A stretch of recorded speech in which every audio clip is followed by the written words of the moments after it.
Okay, ladies and gentlemen, a very good morning and welcome to the 6th edition Healthcare 360 Summit right here in Bengaluru, brought to you by ET Business Consulting. Now, for those of you, ladies and gentlemen, who are new to our events or have never been to one of our platforms before, either virtual or in person like now, just to let you know a little bit about ET Business Consulting before we kick off. We are a specialized business consulting firm wherein our aim is to communicate high value and relevant information to each of our end users, which is, of course, all of you, ladies and gentlemen. Our platforms, such as this one right here, offer real-world solutions to critical business challenges, and these solutions are presented by speakers who are the top chiefs and pioneers of their industries and their fields. And just to let you know, our speakers today, which we have assembled, are starting with our keynote speaker, Mr. Anand Swaminathan from ADM Design. We also have Dr. Kishore Kumar, who is the chairman of Cloud9 Group of Hospitals, a renowned hospital in Bengaluru. Dr. Nandakumar Jairam, who is the co-founder of Shimrad. We also have Dr. Mudit Saxena, who is the CEO of Cure Hospitals. Ms. Monica Kejriwal, the director of Healthcare RSP Design Consultants. We also have Dr. Anant Rao, the COO of IHS Healthcare India. Ms. Manisha Kumar, the regional COO of Healthcare Global. Mr. Madan Sampath, who's the Chief Supply Chain Officer of Healthcare Global. We also have Mr. Shivkumar Pramanik, who's the Deputy CIO and Head of Digital Strategy at Cloud Technology. Mr. Sudeep Dey, who's the President of IT at Healthcare Global. We have Mr. Pradeep Bhaskaran, who's from Bangalore Baptist Hospital. Mr. Bhupendra Solanki, who's the CIO of Sakra World Hospital. Mr. Piyush Ban, who's the Senior Vice President of International Business at Salukro, who of course is one of our partners for the event. And before we start off our speeches today and our knowledge sharing platform, I'd like to make a special thanks to our sponsors. Without your support, this event would not have been possible, so thank you very much to Philips Healthcare, to USG North, and of course to Salukro, whom we'll be hearing from later today. So without further ado, ladies and gentlemen, allow me to introduce to you our first speaker, the keynote presentation for today. And that is, of course, as I mentioned, Mr. Anand Swaminathan, who is the director of ADM Design. And when I spoke to Mr. Anand a short while earlier about what is the keynote presentation about, he told me that this speech is about biophilia. What is biophilia? It's how we look at nature and draw inspiration from that and use that inspiration in our design spaces, whether it's hospital or any other purpose of space. So ladies and gentlemen, it is with immense pride that I present to you Mr. Anand Swaminathan for the keynote presentation.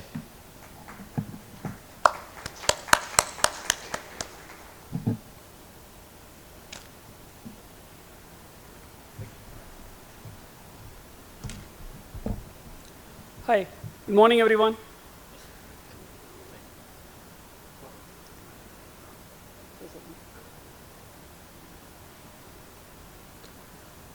Good morning everyone. So today I come here to talk about biophilia, which is one of the latest as well the innovative trends in current healthcare design as well on all building typologies, designing and planning as such. So for the last 2 years or 2.5 years, like all of us are suffering due to COVID, not only the country of India as such, all the countries in the world. It's not even an epidemic, it is completely a pandemic disease as such. So when it's coming for the healthcare infrastructure, like where are we? Like why are we struggling? Is it not our healthcare, the infrastructure is not able to support such sort of pandemic? Yes, we can say about that. This sort of COVID or corona pandemic happens once in a while, but its effect is enormous. The entire world had suffered in the past. So why are we struggling for that matter? So when you talk about the healthcare infrastructure, government is spending a lot of GDP on expanding the government side of hospitals, not only in terms of the buildings, as well the solutions within the hospitals. So when we talk about the data as compared with WHO as such, yes, we are short of beds, we are short of doctors, we are short of nursing infrastructure, we are short of buildings as such. In fact, you guys would have come across a lot of standby hospitals have been built overnight, like what we come across in a lot of social medias, or be it for videos in China where they built hospitals in a week's time or in less than 3 days' time and all. But in Indian scenario, yes, standby hospitals have been erected, but not to a greater extent.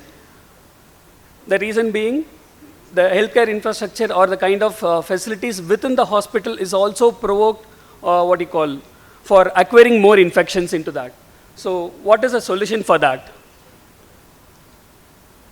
Is biophilic design a solution?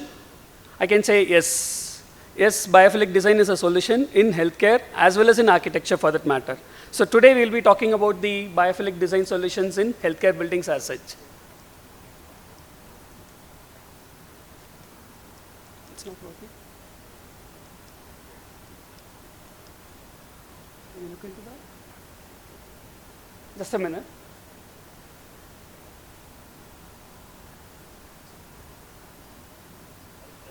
Yeah. Yes, we will be talking about biophilic design in healthcare as well as in architecture. So typically, biophilic can be decided into, classified into 3 categories, which talks in 14 parameters we can say.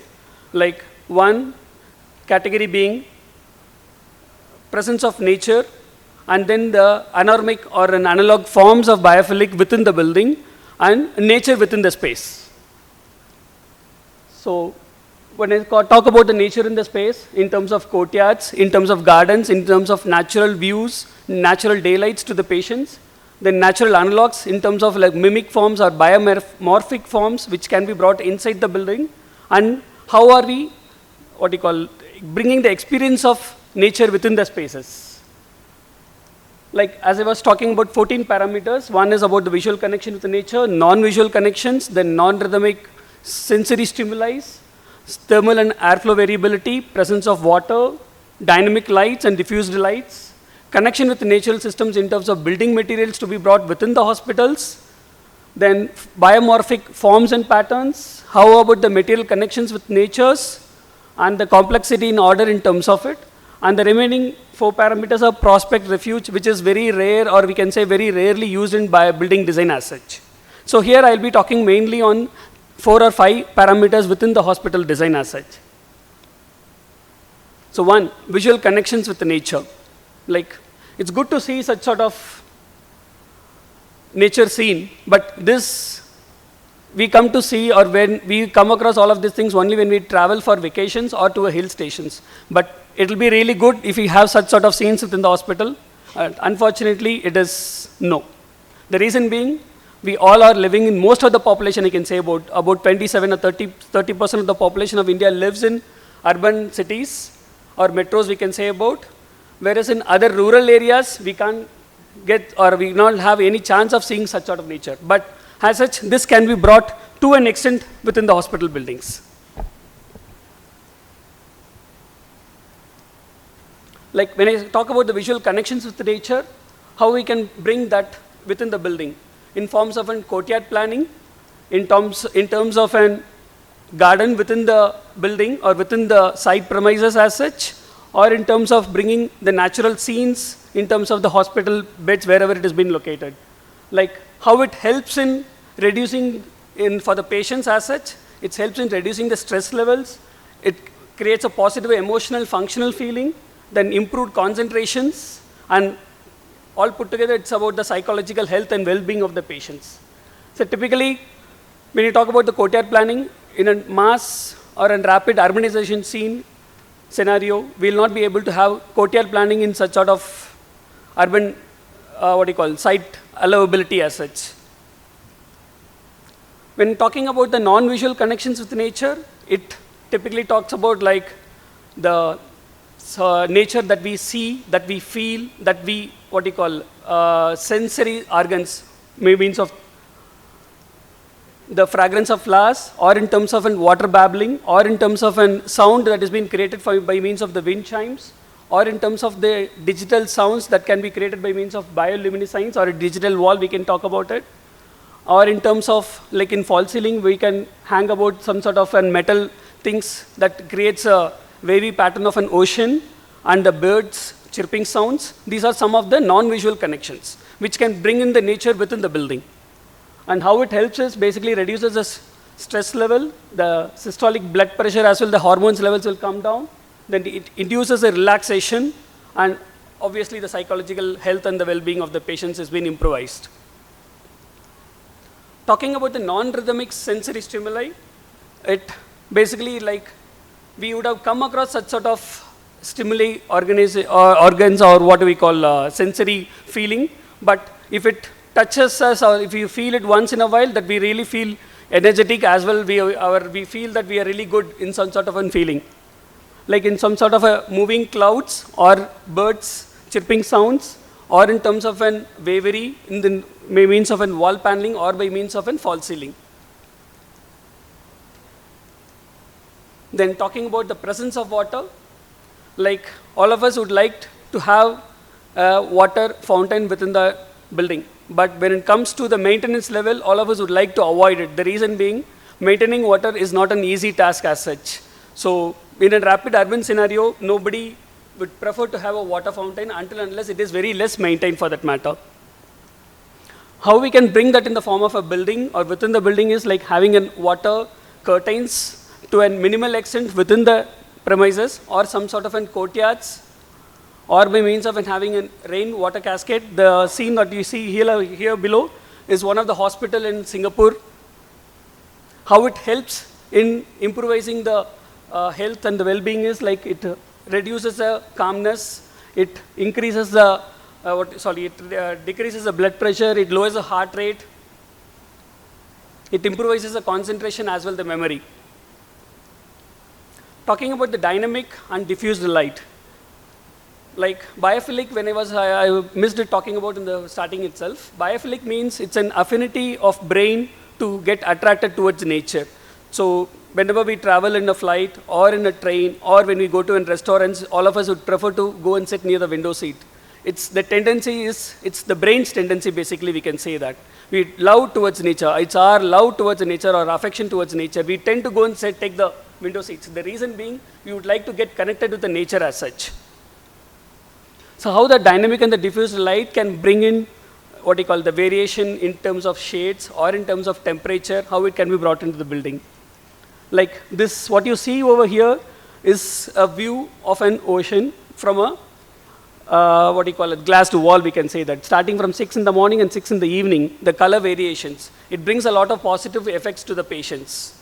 In fact, this also helps us in reducing the infection rates also to an extent. Like what I was talking about, the diffused light, like how the light variation its intensity throughout the day. And what you see here, the last two images is about a general ward in a hospital in Singapore. Like typically when we design a 6-bed ward or an 8-bed general ward, only the patients who are next to the window gets an opportunity to see the outside light or outside view of it. Whereas in a typical 6-bed ward, all the remaining 4 patients does not generally have a chance. So this was being taken as one of the, a challenge by the architect who has designed this hospital in Singapore. Like what they have done it is they basically altered and staggered the 6-bed ward, so each and every bed has got a direct view towards the natural as well the outside light. It stimulates the focus and attention of the patients, it improves the mood, as well it evokes a lot of calmness for the patients. Talking about the biomorphic forms and patterns, it's basically the natural forms as well the patterns that can be brought into the design pattern. Like what you see over here, it's nothing but a fractional or a bioscopic or a microscopic view of a broccoli, what we typically eat in a day. And this, the close view of the flower, it's basically it induces to follow the symmetrical form. And this being the honeybee or the beehive. And this is nothing but a cross-sectional view of a shell. So when it transforms to architecture, we typically follow that golden ratio of 1:1.6. So when we bisect this and see a shell, it nothing but relates to architecture. Basically, we are drawing, or we are attaining a lot of informations from the nature as such. So how it can be reflected within the building, it's basically by means of carpets or wall paneling, or by means of the skylights, or by means of a false ceiling with a form of a wooden pattern or wooden color as such. So talking about the material connection with nature, like how about the natural bricks, which we can be used in the form of a building form, or in the form of a courtyard, or in the form of a corridor? So these shots, what you see here is a close view of a leaf, or by means of a dried cactus, or a dried branch of a tree, which can be reflected into the building. So the major takeaways, it completely reduces and optimizes the length of stay, which is in turn helps a faster turnaround time or a recovery time for the patients, and the bed availability for the hospital operators. And to a greater extent, it reduces the healthcare acquired infections. So basically, it reduces the spread of infections to the visitors as well less immune patients. Then it improvises the aesthetic appeal of the space. Then improvises the staff efficiency. In overall, it's a psychological health and well-being of all the occupants of the building. So some of the case studies where hospital buildings have been designed by means of this concept is lot in there in the developed countries. And one of the case, it's happened in India too, in a sense, one of the hospitals there in Pune too. So talking about an hospital of biophilic form, it's one of the hospital designed in Sweden. It's a psychiatric hospital where you could see the variation in terms of building forms or courtyard or a diffused sunlight to the patient rooms, how it helps in improvisation or in terms of the medication is the compulsory injections has come down after this introduction of biophilic or biomorphic patterns. Then the sick listing of the staffs are also come down over a period of time. Then it gives a lot of sense of independence and control and privacy and comfort to the patients. So these are some of the views of this particular hospital where the diffused light plays a role in terms of temperature as well the daylight variation. Like what you could see over here is the complete refuge spaces, and each window or each building with each room within the building has been provided with a daylight and an atrium in the center too. Another hospital in Singapore by name Khoo Teck Puat Hospital. So it's a huge hospital of approximately 8 lakh square feet, which is built in the year 2010. So if you could see, because of this biophilic or biomorphic pattern, their operational costs have come down to a greater extent of 5 millions in electricity bills alone.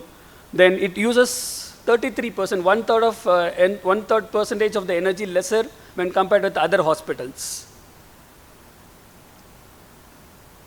So these are some of the views of this particular hospital. Basically, they call this hospital as a garden in an hospital or a forest within the hospital.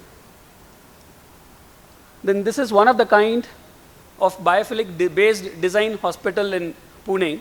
It's a university-based hospital, approximately 500 beds. So here they use the natural dried bricks, which brings in the different forms of light to the patient rooms. And typically the nurse stations, every room has got the natural daylight. Then some of the courtyard planning, then concept of healing garden, then natural brick materials, then the kind of facade and the fenestration brings in ample daylight to the patient rooms. So that's one topic. And talking about the evidence-based design, it's basically an empirical or a scientific method to approach for a running hospital as well for a new type of a new building construction or new hospital building, we can talk about it. So this evidence-based design, it's completely a documentary process which will yield us a tangible benefits over a period of time. Unfortunately, this is not a proven method in India because with respect to time and cost, because it needs a lot of research findings in terms of documentary processes, then in terms of implementation, which involves a lot of time and cost, and it yields a lot of tangible benefits over a period of time. So due to the time and cost involved in this process of design, it's very, rare method that architects pick it up for doing in hospital design. So as I was talking about, it's an evidence-based practice. Like basically what they do is like formulate the questionnaires, they do a research, they do a survey within the hospital or in the vicinity of that particular hospital building to find out what is wrong, what can be improvised, what needs to be done better to yield or to provide a good service to the end users. So it involves a lot of market findings, research, and a lot of documentary process. Then, with the help of the evidences, with the help of the collected data, they formulate a method to overcome that. Then, post that, they'll start implementing it, which will yield tangible benefits over a period of time. So as it involves about more than 8 steps, which is talking about defining what is a problem and how are we going to identify it, what are the findings out of that, how it needs or how it need to be interpreted, then creating an innovations like the required evidence-based design concepts, then developing a hypothesis, then collecting the data, then monitoring it, and post the incorporation or implementation, they have to measure the results. So basically, it yields a result in terms of reduced rate of infections, reduces the strains on the infections to the medical staff, then improvisation on the patient's healing. That's it. Thank you.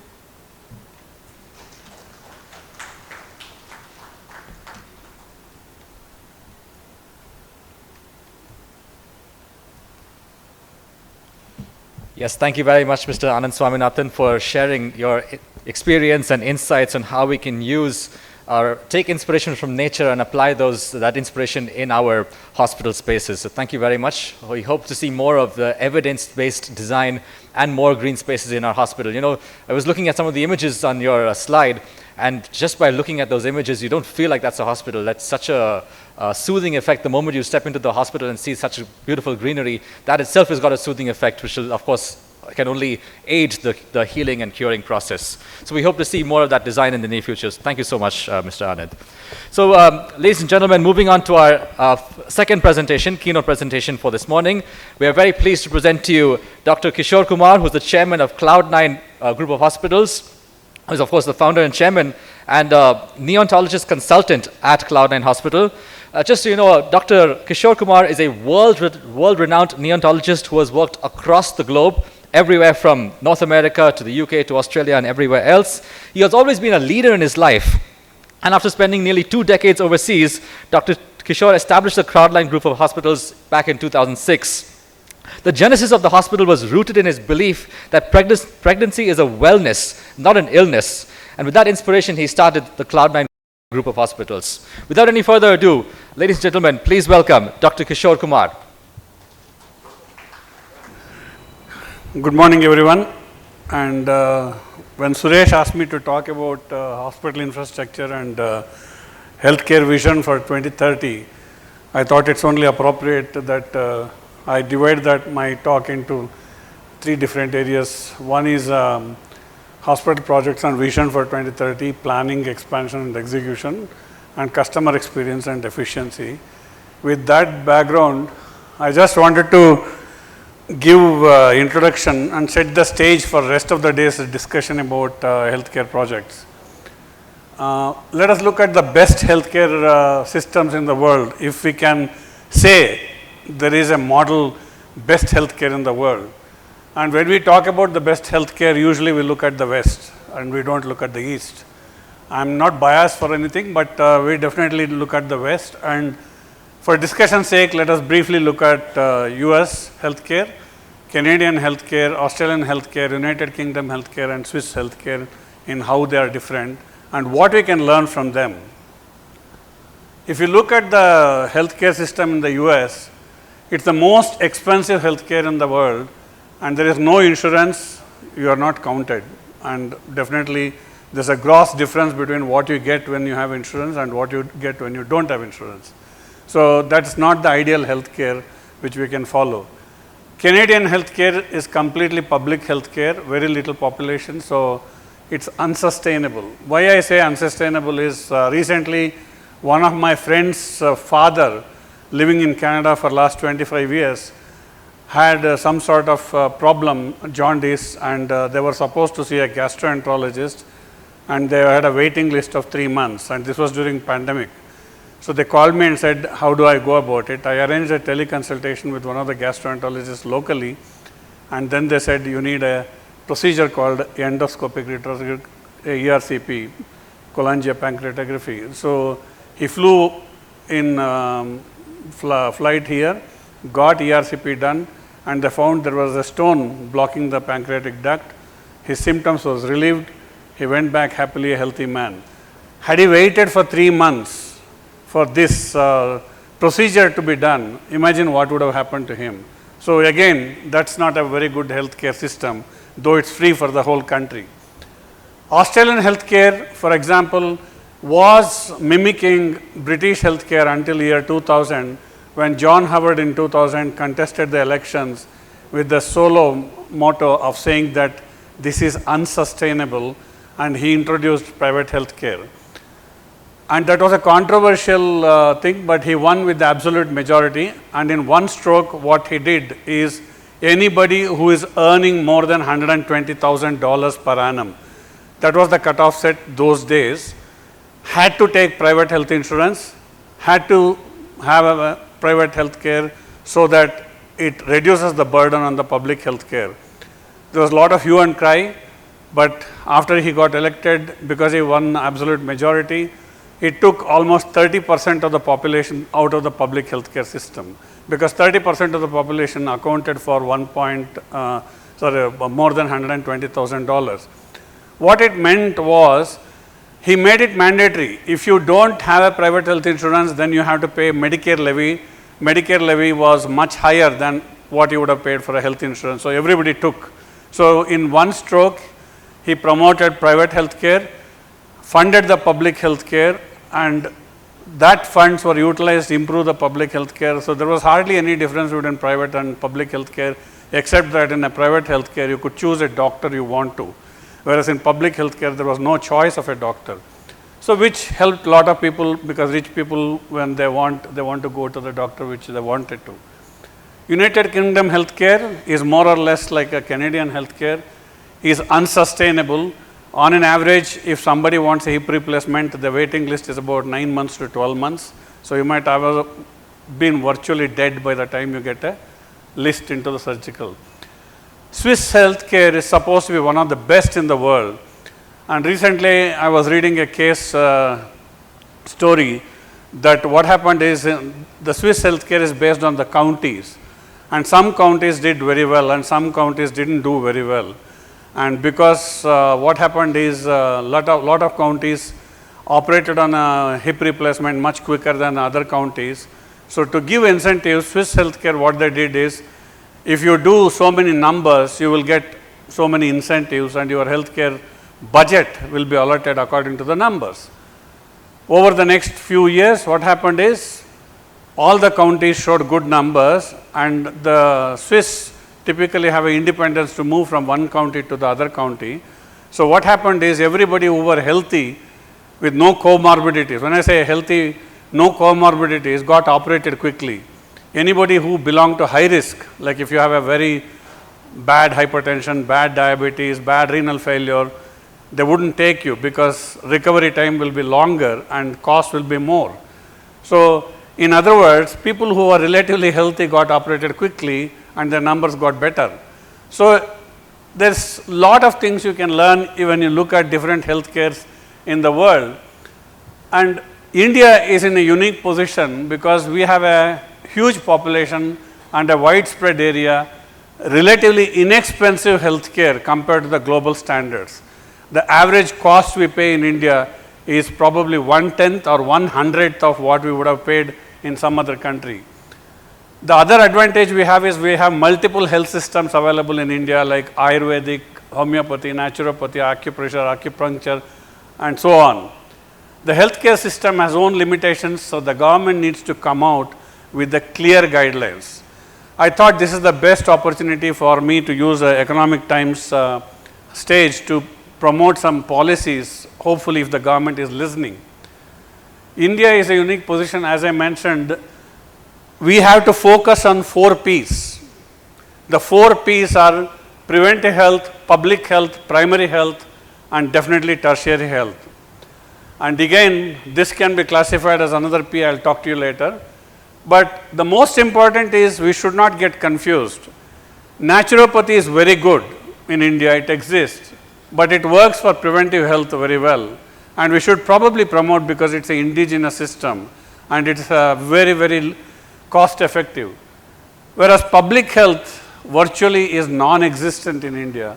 It needs to improve. We have just had a good start. We have improved sanitation, but we need to improve hygiene. We need to improve healthcare standards, food standards to make a dent in the public health. And definitely we should be eliminating third world diseases like hepatitis A, tuberculosis and dengue with these sort of measures. The primary health centers are there, but most of the time it's unmanned and not enough budget. And there we can use probably Ayurveda and acupressure probably could play a role. So in other words, we can use the indigenous health systems which cost much less than many other things can be utilized here. When you come to tertiary health you can't be using any of these. In fact, why I tell this is recently one of my relative who has qualified as an acupressure therapist was treating the whole family with anything, and one of her relative had choking and cardiac arrest in her house, and she panicked and called me, and she was so proud of acupressure. I said, why don't you treat with the acupressure? And she said, what are you talking about? So there are certain conditions, cardiac arrest, convulsion, stroke, you can't be treating with acupressure, you need tertiary care. So it can coexist, but it cannot replace one another. So we definitely need allopathy to treat many conditions which we need to do. So India is a unique position that we can use preventive health with a good campaign to educate the public.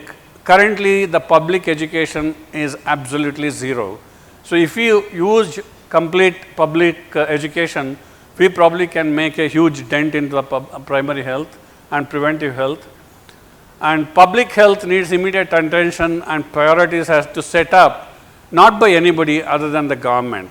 I mean, if you see, you just have to walk down the streets in Bangalore. It's very good. We have a Italian lifestyle, but the food hygiene is atrocious.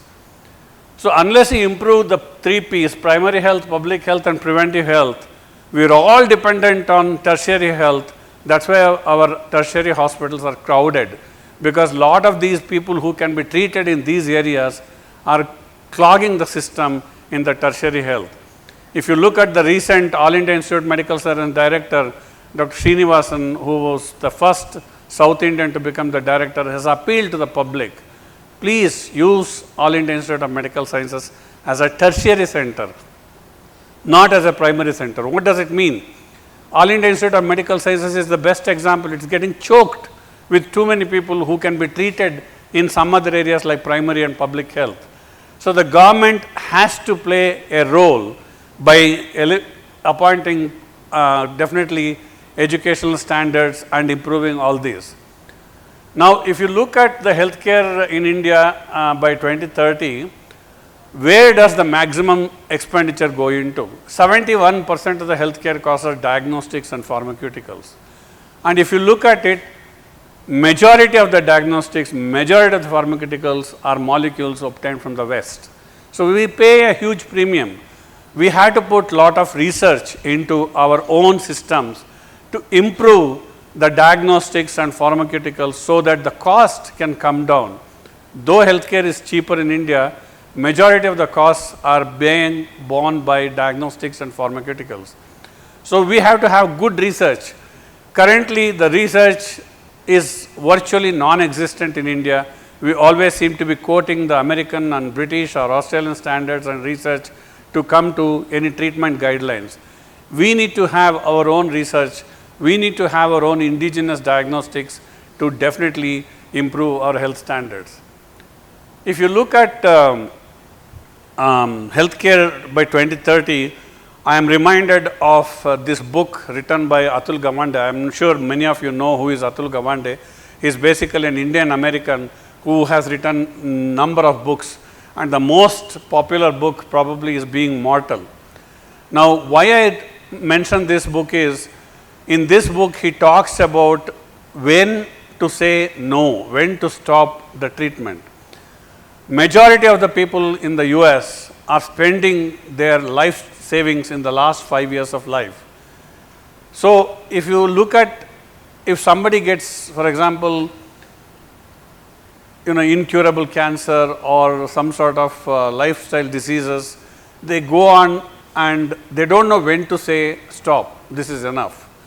And 95% of the healthcare costs in the US currently are spent in the last 5 years of the individuals. So in other words, the healthcare, if you just take that 5% of 95% of the healthcare cost spent in the 5 years, it can actually provide the healthcare for the whole world. That's what it means.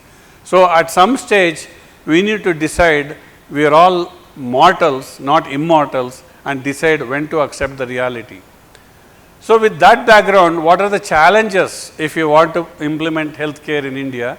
And the healthcare implementation in India, the challenges are divided into 3 categories: infrastructure, and one of the infrastructure challenges Dr. Anand Swaminathan was talking about. Physical, definitely there are challenges for medical. Human resources, definitely doctors, nurses. Allied staff. Allied staff virtually is as difficult to get as hen's teeth in India. The financial is not a big problem because money is always found somewhere, and there's enough money in India, and India is a rich country, unlike many others' expectations that we are poor. We are not poor, we are very rich, but we don't know where the priorities and we don't know where to spend. So on that background, if you look at, there's a lot of things being written in the infrastructure aspect in the recent magazines. I'm going to take Cloud9 because that's what I built over the last few years as an example of what we did in infrastructure. And definitely, if you look at our core philosophy in pregnancy and childbirth is, pregnancy is wellness, not an illness. So it should be welcoming, not depressing hospital, and it should not smell like a hospital. And that's why we made it look like a celebratory event, and we had a lobby which can look like a welcoming, not looking like a hospital. And infrastructure, we definitely created infrastructure of state of the art. We created a coffee shop to sit and chat for after the consultation, and we definitely created a hygiene bathrooms. Till when we started Cloud9, I was told when we were building the hospital, the toilets were 6 inches high or 6 inches low because the plumbing had to be there. And I said, this cannot happen, because if a lady has had epidural or has given a childbirth, how can she lift her leg for 6 inches? So we went to that extent to plan the infrastructure, and at that stage the technology did not exist. So we had to raise the floor of the whole floor to create hospital, the flooring and the toilets to be on the same position, which took almost 2 more months to build extra than we would have created the hospital, in other words. So not many people will have patience to spend that extra 2 months and create the hospital like that. So just to create the toilet and a room floor on the same level, we took that extra 2 months.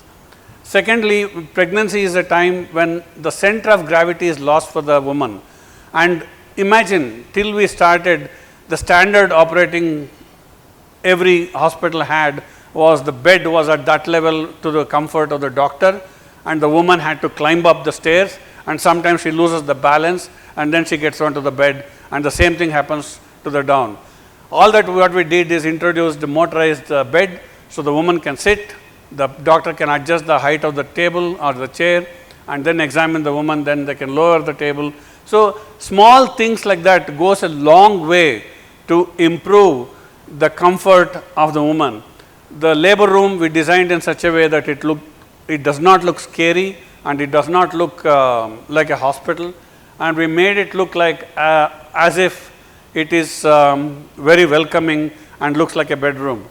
We had every room fitted with Entonox for encouraging painless labor.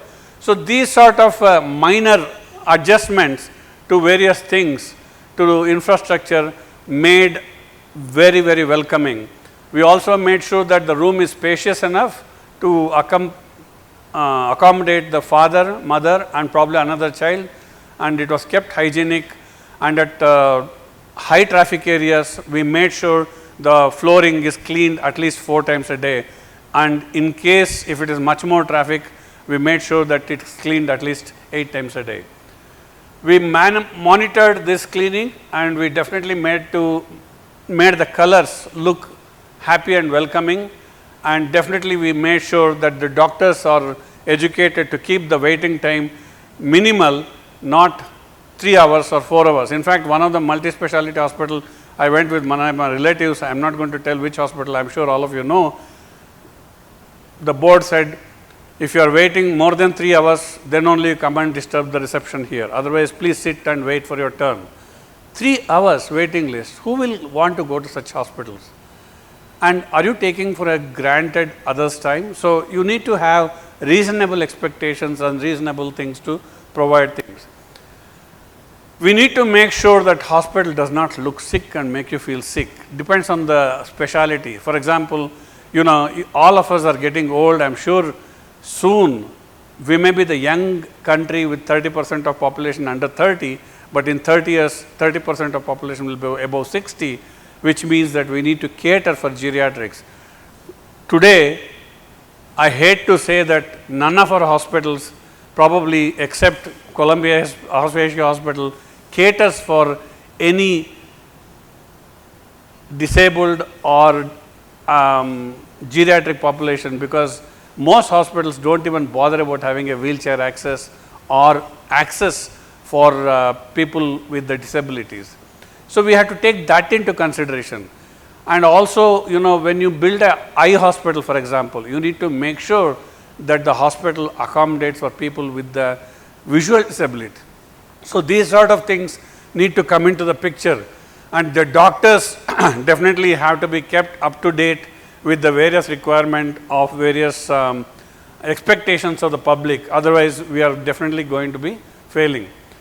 The customer experience is the most important, and if you look at the customer experience, you definitely need to say that it's a cornerstone of any industry. Now, what could be the experience of a customer in a public hospital versus a private hospital? I'm sure if all the public hospitals were supposed to give their Google reviews feedback, none of the government hospitals will succeed ever. And customer experience is a very important tool used by the private hospitals to make sure that they are in the lead compared to somebody else in the industry. Now, I am going to give you one example of a Cloud9 story. Definitely, we have delivered more than 160,000 babies so far. We introduced newborn screening for all the metabolic disorders which are there in the world for the last 50 years. Last 50 years, this newborn screening has been mandatory in every part of the world. And I saw Dr. Anant Rao here. I'm sure he'll be very passionate to tell you more about it. It is his area too. And if we had not done as a single chain of hospitals, we would have given 148 babies with the hypothyroidism, which means 148 babies would have become mentally retarded within 1 month. We would have given 41 babies with the congenital adrenal hyperplasia, which would have added another 41 people to traffic lights for hijras. And definitely we would have lost 482 babies with the metabolic disorders for no fault of the parents. Now, why I have shown Dhruvika is one girl whom we diagnosed with the newborn screening at birth, and she was diagnosed with citrullinemia. Had we not diagnosed within 48 hours of birth, at 72 hours of birth, she would have been dead. And now she is alive thanks to the liver transplantation she had, and we wanted to use that as education for public, but Medanta Medicity was quicker than us and took the publicity for liver transplantation rather than for newborn screening. So why I am telling this is, these are all existing treatment modules which are existing in the world for last 60 years. You tell me one public hospital which provides this care and which costs peanuts. So unless we start providing comprehensive care, when we say comprehensive care, we talk about care which is completely covering from the head to toe. We have to look at an individual as an individual. Now, because we have become so popular in the standard of care in the mother and baby, we get lot of free patients. Now, I can't say that I won't treat you and go, but at the same time, I can't go and say that I'm going to give free treatment of somebody who walks in. But we definitely don't throw people away if they come. Recently, we had a baby who came, who was an orphan. in 2017. We didn't make a big fuss. We treated, the press went and reported saying that Cloud9 was very compassionate, treated, saved this baby and other things. But why people come to you now? Because we have established the standard which needs to be followed. It's not something which we innovated. It is a standard which is expected of us to follow in the world. And that sort of standard is what we expect in the public hospitals. If you talk about the public hospital, we still talk about maternal and newborn statistics which are unacceptable. Even today, if you look at the WHO statistics of 2018, the latest one available, 50% of our children is supposed to be dying due to sepsis. Why? There is absolutely no research. Everybody assumes we are dirty, and that's why sepsis. Assumption is different from clinical research and material. So unless we do our own research and come up with the answer, we definitely not going to prosper. So there is a lot of violence against doctors. There is a lot of violence against private hospitals recently. I'm sure all are aware of this. Why is that? Because most people want treatment from the private hospitals because they expect better treatment. Nobody wants to go to public hospitals. Recently, I was trying to find out the statistics of the number of hospital ambulance visits from the whatever 108 number which reaches the Vani Vilas hospital, and I was told in the last 3 months when I checked the statistics, nobody has reached Vani Vilas hospital alive. So what is the use of ambulance retrievals if nobody reaches the hospital alive? So that is the state of affairs. So nobody wants to go to public hospitals, and tertiary care is available in the private sector, which is much superior, and it's value for money. Advanced treatments are available, and definitely that's why most people want to go to the private hospitals. So the way forward is for the government, we have to abolish reservations in the public health sector, employ doctors, non-doctors, everybody purely based on merit, make public health care transparent and accountable, focus on primary public and preventive health care.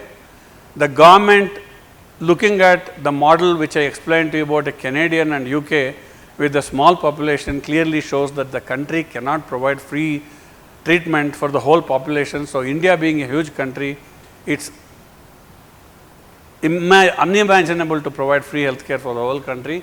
So they have to have a public-private partnership, and you have to outsource it on a pilot basis. For example, Vani Vilas Hospital can be made accountable. I'm just giving you one example. I'm being brave here. Made accountable, better quality care, and only a pilot basis with independent private sector will show that this is possible. Otherwise, we will continue with islands of excellence here and there. Everybody will talk about Columbia Asia being great, Cloud9 being great, Manipal being great. That's it. What happens to the rest of the population? We all can't provide care for 1.3 billion people being in one corner of the country. Not all private hospitals are saints. Clearly, this sort of press coverage is not encouraging, and I'm sure all of you are aware of this, so I'm not going to go into the depth of it. Your great grandchildren can be programmed to have no disease and 3D printed by the computer in the next 60, 70 years. Until then, we have to be dependent on hospitals. We have to go to hospitals. So it's our duty as current generation to make sure healthcare is what we should expect, and hopefully if we all do together, we should be able to reach there by 2030. Otherwise, it will be 2050, and we will still be having conferences like this and not move forward. So hopefully I have set the stage for the rest of the day discussions and see where we can go with this sort of seminar. Thank you very much.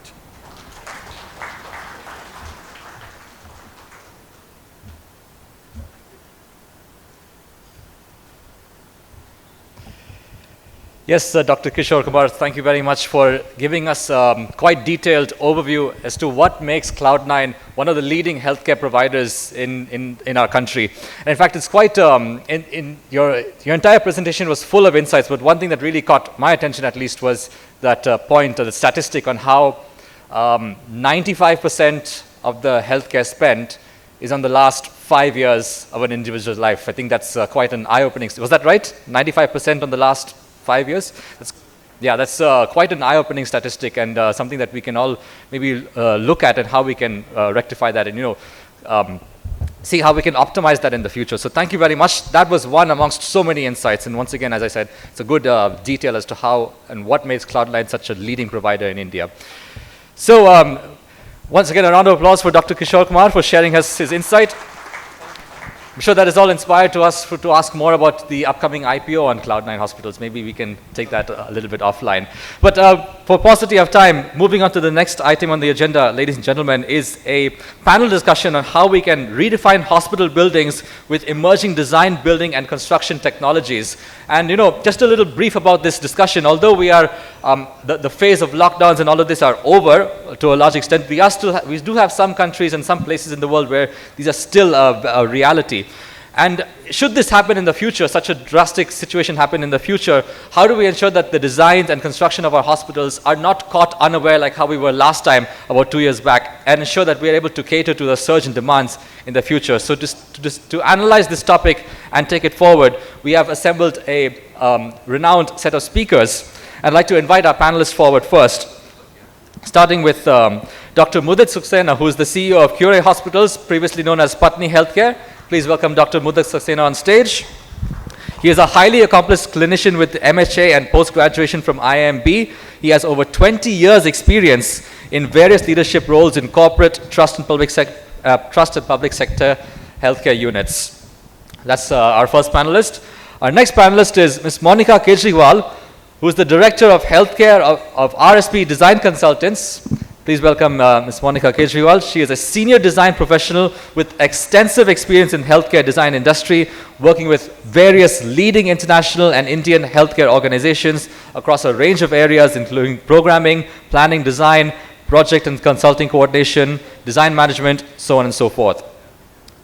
Our next panelist is Dr. Anand Rao, who is the COO of IHH Healthcare India. Of course, prior to this role, Dr. Rao was handling operations and quality at the 250-bed flagship unit with close to 150 reporting to him, including support services. He was responsible for bed metric allotments, capacity utilization, and so many other operations. And our last panelist is Ms. Manisha Kumar, who is the regional COO of Healthcare Global. Interesting thing about Ms. Manisha Kumar, she has been facilitated with various prestigious awards and a lot of recognition, such as the Healthcare Personality of the Year in 21-22, that is from Medgate Today, the Global Women Leader Award from 2022, that's this year, and also Business World 40 Under 40 for 21-22. So, and that's just a few amongst a long list of prestigious awards. And our moderator for this important discussion is Dr. Nandakumar Jairam, who is the co-founder and chairman of Shyamrad. Dr. Nandakumar Jairam is, of course, the co-founder and chairman of Shyamrad. Previously, he was the chairman and CEO and group medical director of Columbia Asia.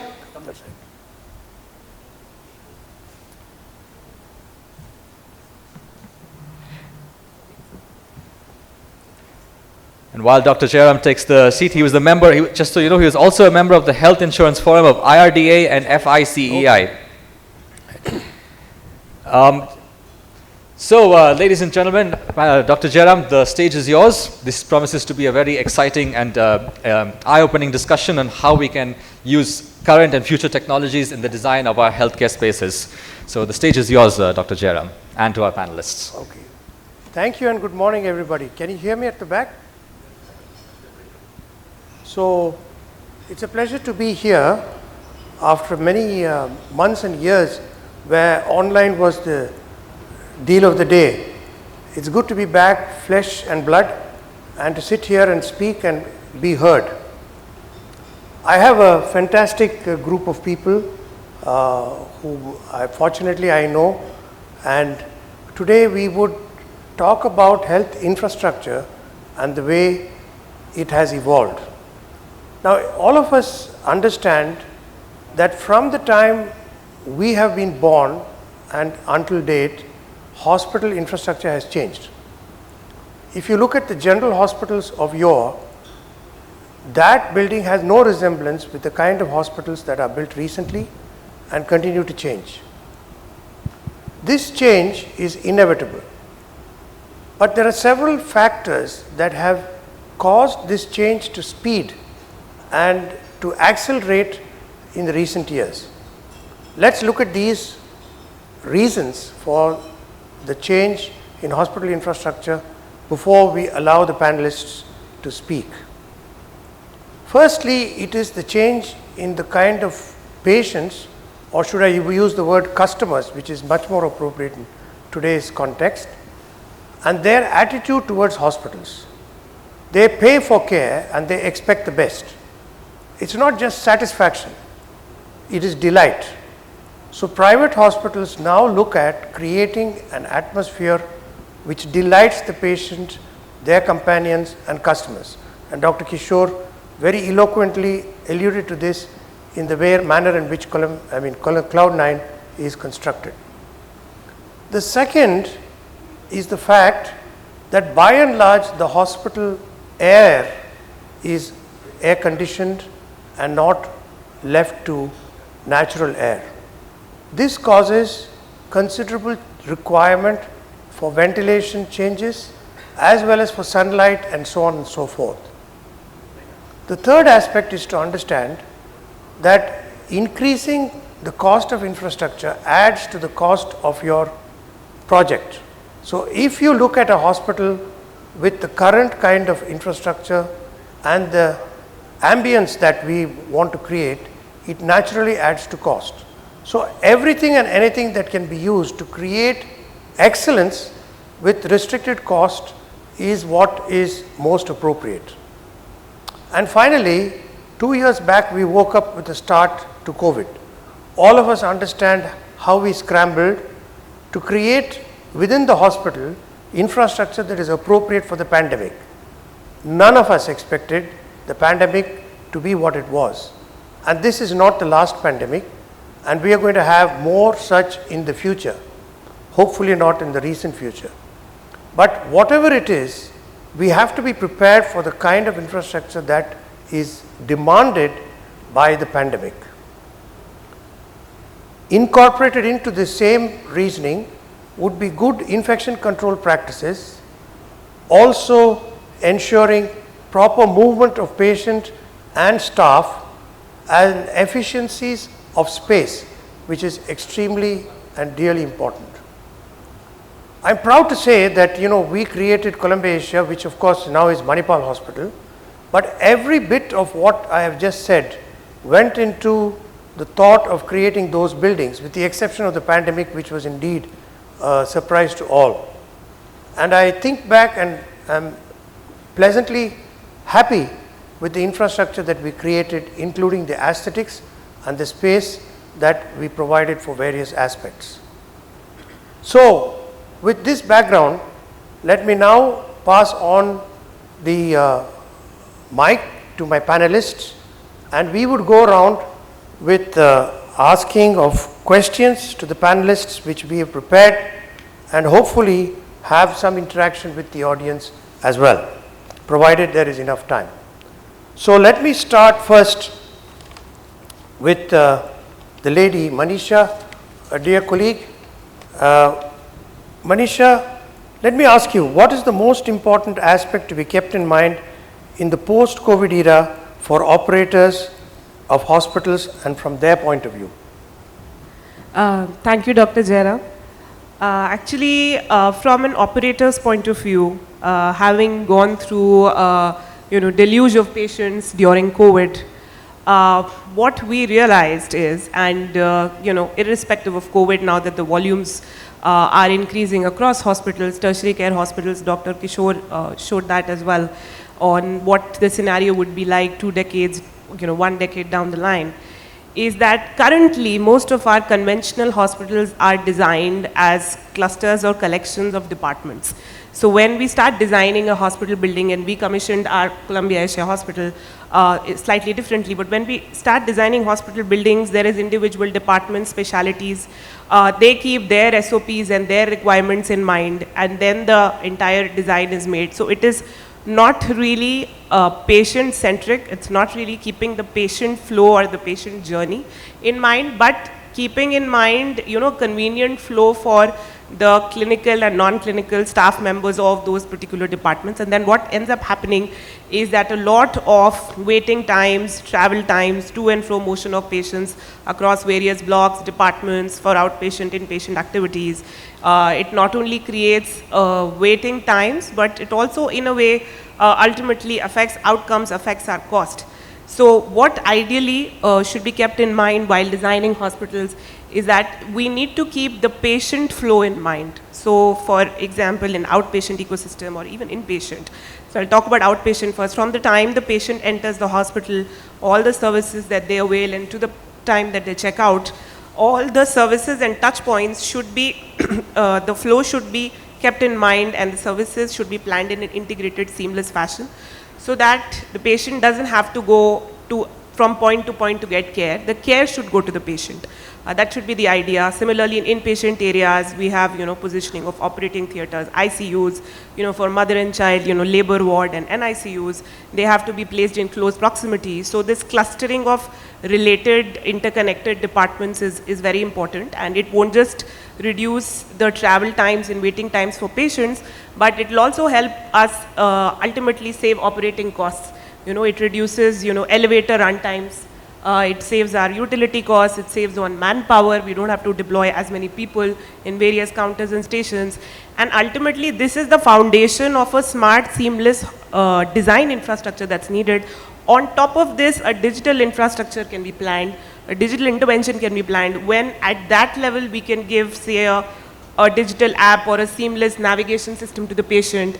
We can have a one-point check-in, check-out for the patient, where they could pay at one point or pay completely for all services at the check-out point, self-navigate, and then make it even more convenient for them.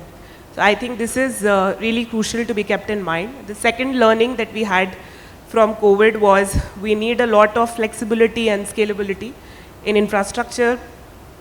Just two examples here. We really fell short of negative pressure rooms because we needed, so many negative pressure rooms to accommodate patients. So, some flexibility can be kept at the time the hospital is being designed, or if it can be infused later, is that, a lower air pressure can be created inside, say, private rooms, so that they can be made into negative pressure rooms, at least functionally operational negative pressure rooms as and when needed. Also, availability of oxygen points, medical gas lines in far more areas than patient rooms. Today we have that only in patient rooms, but when push came to shove, we had to create a lot of our waiting areas, our OPD rooms into patient rooms. And where we fell short was we did not have MGPS lines, we did not have oxygen connectivity there. So it could be a smart idea to already have that put in place, maybe mask it for visibility, not for public view, but have those hook points available in a lot more areas than patient rooms, so that it can be, infra can be scaled at any point of time if required in future. So, thank you, Manisha. I think one of the strongest disruptions in the healthcare area, for that matter any part of life, has been the emerging and constantly changing technology that is a part of life. And this is also true of hospitals. So let me now ask Anant Rao, another dear colleague, what is your technology vision for the future when it comes to resilient and safe hospital infrastructure? Thank you, sir. So basically, I think miniaturization is the order. Like in his initial discussion, sir already talked about how real estate is expensive, and Dr. Kishore also alluded to that. The availability of space is a challenge, and making miniaturization is the order of the day. And if it's happening in our daily lives, right? In personal lives, miniaturization is taking over. Today, you have speakers that can just look like a telephone, can give you some 1,000 watts of sound, etc. So I think miniaturization is the order of the day. First, to look at how much real estate it occupies, because that's very important for a hospital to plan, very important for from a cost perspective as well, and more important from a design perspective. That's one thing, sir. The second thing is about what she already alluded to in terms of today everything is on mobile. So why not mobile health? Why not mobile navigation? Why not mobile consultancy?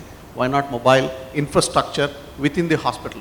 So do we have an automated system to say when somebody walks into the hospital, an app download is prompted, and the moment, for example, let's say they walk into the neighborhood hospital, and then there is an app download that gets prompted, and if they download it, obviously with all the safety features inbuilt into it, the patient should be able to navigate himself or herself. That's one way of doing it. Sound alarms, very, very important. Sound alarms to their doctors.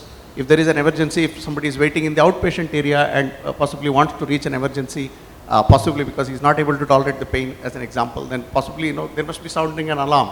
So there is a lot of technology that's available today, because if phones can do, fall sensors, that's one more technology, because today phones are built with sensors and they can indicate a fall.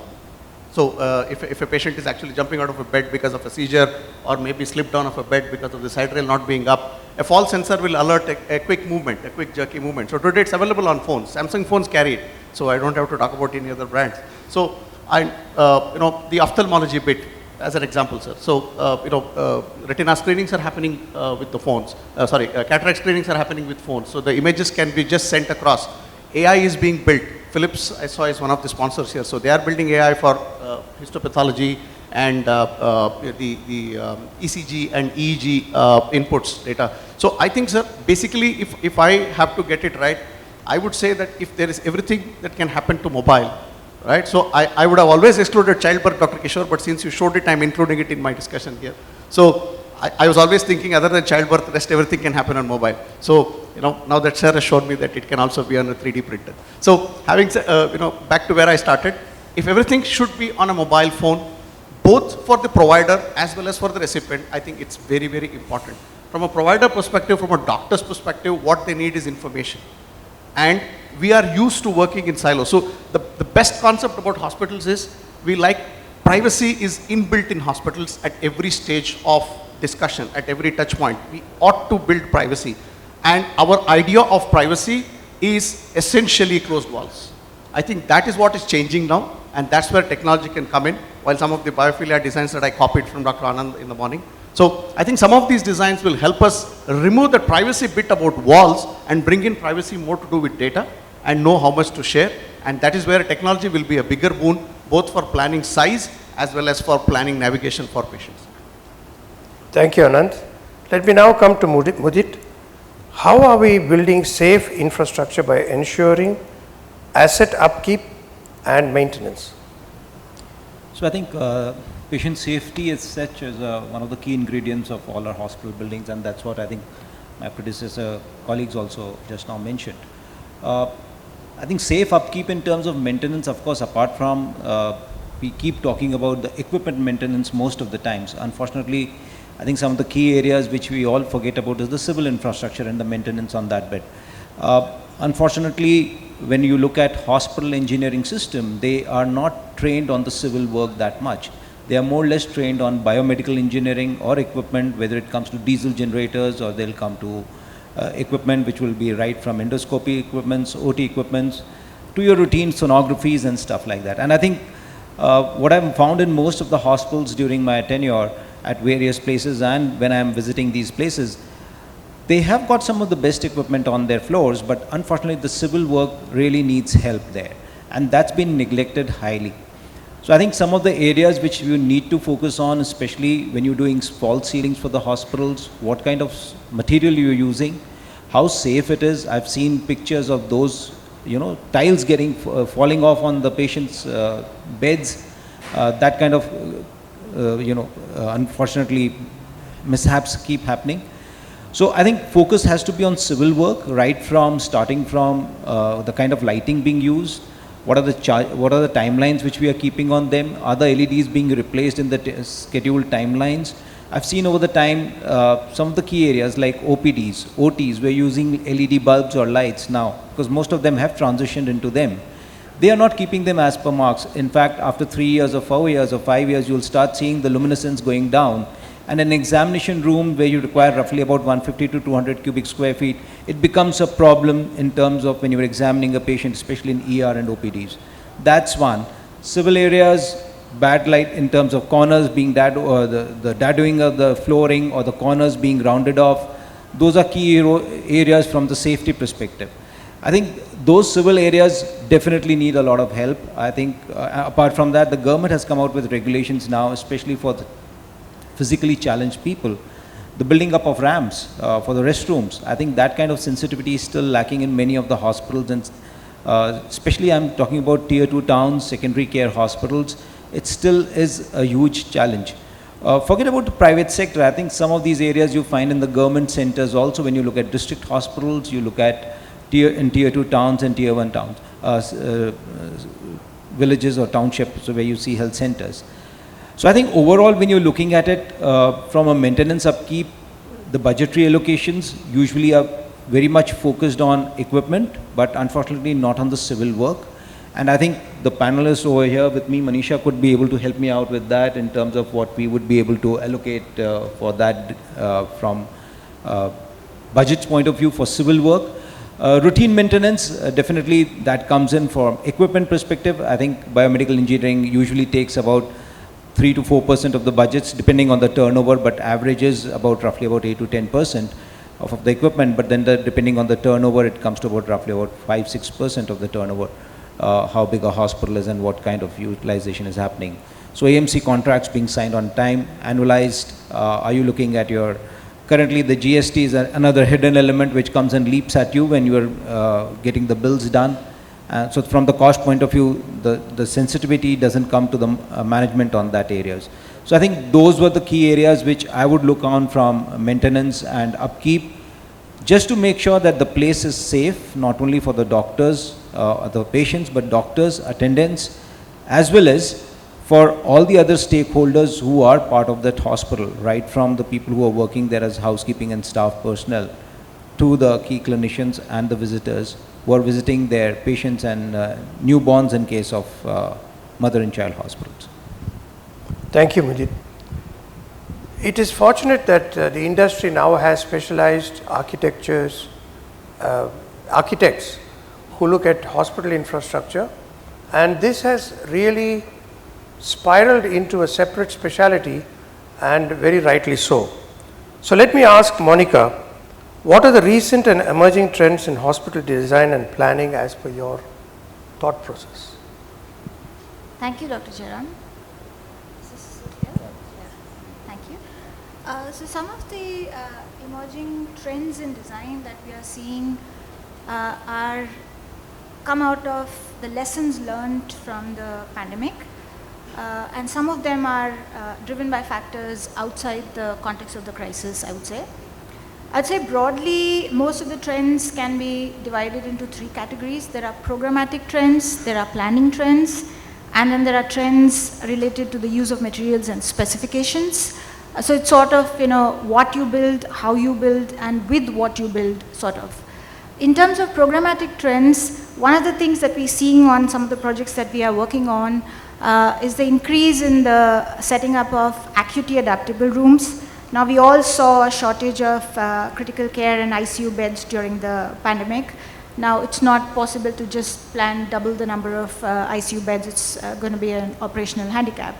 So it comes at a little higher cost, but we are already seeing that it's financially expedient to build adaptable rooms. So that takes care of your routine loads, as well as surge critical care loads can also be taken care of. The added advantage is that the patient doesn't have to move. As the needs change, the patient doesn't have to move. Now, in principle, this is similar to what's called the LDRPs, where labor, delivery, recovery, and postpartum all happen in the same room. And what Manisha was saying earlier, that the care comes to the patient doesn't have to move, is sort of an added bonus in that. The other programmatic trend that we are seeing is an increase in number of isolation rooms. Again, what Manisha was alluding to, that is sort of the N-type isolation rooms. We've definitely started planning more of those. But one other interesting trend that we are seeing in the way we plan isolation rooms is, other than the number, even traditionally units where we didn't plan isolation rooms, such as the postpartum units again, are now being looked at having an isolation room, because we saw during the pandemic again the number of delivery cases where the mothers were COVID infected. So we're actually doing that now, which in my career I have never planned an isolation room in a postpartum unit. So that's very interesting. Just to give a few examples on the planning trends, one thing that we are seeing is renewed focus on pathways. So we've always given a lot of importance to patient movement, patient pathways in a hospital, but we're looking at it a little differently now. For example, the ED to OT trauma pathway was always important in a hospital planning. Now we're also looking at a septic path, and this is not just again emergency to OT, but many alternate paths within the hospitals. Triage also, the triage sequence is changing. Triage is becoming more upfront, and even entryways, like pathways, entryways are becoming triage points, screening points, etc. So these are some sort of more micro planning trends that we're seeing. Macro levels, there are very big things which, the trend that I talked about earlier, the factors being outside the context of the crisis as well as lessons learned from the crisis, sometimes they converge. So one of the examples is, there's a shift towards ambulatory care. So there is a case to maybe pull those services outside of the main tertiary mothership. Even Dr. Ramesh was talking, different panelists have also alluded to that. Now, in terms of crisis, what we saw, that definitely helps in compartmentalizing care. So maybe that's another, trend that is we're going to see more of. It's a very vast subject, but these are some of the trends that we are very, very actively seeing on our projects. Thank you. Well, let's hear from Manisha on the same aspect from the operator's point of view. I think what would be, what's taking shape now and what would really come to fore going forward in hospital design is, and I'll start from outside the facade really. I think we are looking at, and we are doing a master planning for our current, one of our center of excellence hospitals, and some of the things that we are looking at from my experience as an operator, one is that optimizing the facade, enhancing it so that we have more and more natural light come in, especially in critical areas for our patients, that really lifts the mood for everybody, even for healthcare workers. We're looking at, entire landscaping, planters, etc., to be more green so that there's some passive cooling happening from outside the building. Now coming inside, some of these features are already there. Many hospitals have them. We're looking at, rainwater harvesting, water treatment, enhancing capacity of water treatment plants. Using solar panels. We already have LED lights, some of the things that Mudit spoke about. And we're also looking at using renewable materials for construction, so really getting a lot of sustainability in our design, and also seeing how we can make our hospital as paperless as possible. And that, of course, has an environmental sustainability aspect, which reduces the carbon footprint, as well as it just makes the patient journey experience and experience of the doctor, and for us as well from a healthcare record management perspective, that much more convenient. So that's one of the focuses that we have. And another thing that we are looking at, and we used it extensively when COVID hit us, is we used a lot of hub and spoke kind of monitoring in terms of equipment. So now we're looking at a lot of smart solutions that's going, which are going to help us manage large number of patients with the same number of clinical resources. So be it, EICUs, we are looking at a large EICU solution which could actually help us cover all our 24 hospitals across India. So with the same, number of doctors and specialists covering that many more patients. So that sort of remote monitoring and centralized monitoring of medical devices. There are a lot of smart solutions that companies have today with which all the devices can be interconnected. Everything can come on the smartphone of the doctor or the nurse. So a lot of such solutions are there, very scalable, very easily get synced with hospital information systems as well. So these are some of the things that we're looking at which will help us not just design from outside inside, but also make the patient journey and treatment that much more seamless and sustainable. Thank you, Manisha. Let me now go back to Anant Rao. One of the biggest issues that the pandemic raised was the enormous requirement of oxygen. And as a consequence, the government actually mandated that oxygen production should happen in hospitals now and for the future. Can you comment on this particular aspect? Has it created any problems?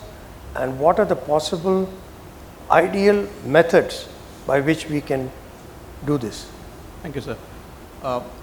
I think while most of us called it a knee-jerk move, knowing that the pandemic was towards the end of its slope when this order came, and it's more like a gag order that suddenly came in and said all of you should have oxygen production, irrespective of the type of hospital and size, etc. So, but having said that, I think it's more in terms of what can happen over the next 100 years. So I think that's the outlook that one can share. I think the biggest challenge for us is we were never geared for it because we are used to buying oxygen, while some of them have liquid medical oxygen plants for some of their own sustainability, at least the bigger hospitals like the ones we had, all of them had LMOs. But today there is a lot of technology that comes in where there is available liquid medical oxygen plants, or there are oxygen suppliers who can come to you with much larger supply chain networking and production capacity, because that's what pandemic taught us. And I think the dependence is lesser today in terms of being outside, because today there are models that can be miniaturized and put within the system. So within the existing real estate of the hospital, within the existing infrastructure of the hospital, there are models that have come up, where oxygen can be generated with about 93% purity, I think 89 plus or minus 3, 4. And then, they mix it up with the LMO oxygen and try to make it available for regular patients, not the intensive care and transplant care patients. So I think some of these models are emerging. So we have done it in one of our hospitals today in the Hyderabad region, where we are trying to look at mixing up, and the consultants are happy about it. This is for the regular use. So I think this is one challenge that all of us need to gear up to. While I think one more larger point is if I can extend the same logic to medical gases. Because again, for medical gases, we are having the same problem. None of us produce any medical gases, right? So it's mostly bought, it's mostly supplied, so we don't have generators. So I think the order of the day in future, Monica, maybe you can comment on this, is to see whether you inbuild it within the system, right? And allow generators, right? It should be generation, commensurate to the capacity of the hospital. That is at least my immediate comment and thought, sir. Thank you, Anant. Another disruptive part of healthcare in recent times has been digitization. Let me ask Mudit, and that has been alluded to already by some of my panelists, but let me get Mudit's views on that. So, thanks, Dr. Jairam. And so in terms of digitization, I think it's been now, in fact, a part of every day affair in terms of our lives, where you get, it starts right, your mornings no longer start with Vivid Bharati, it starts with your phone, and you're reaching out to see and what's the latest WhatsApp on that, what are the messages on that, what's the news on that. So your life is totally turned upside down. If I remember my days when we were going to school earlier days, it wasn't like that at all. So I think this has, and the newer generation is definitely more adept at it rather than any one of us.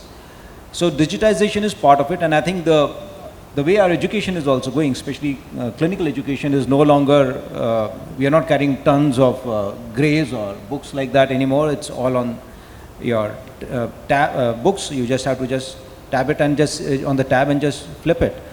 So going from there, I think even the consideration which happens in the hospital, it starts right from the point of view of innovation. I think I've seen collaborative things happening with lot of these ideas which we saw earlier in some of the presentations were innovative for a thought process, like you getting the outside ecosystem, the environment into the hospital, right from lighting to airspace to air changes to fresh air. All these things are now being part of this, and this innovation starts right from the point of view of designing the hospitals.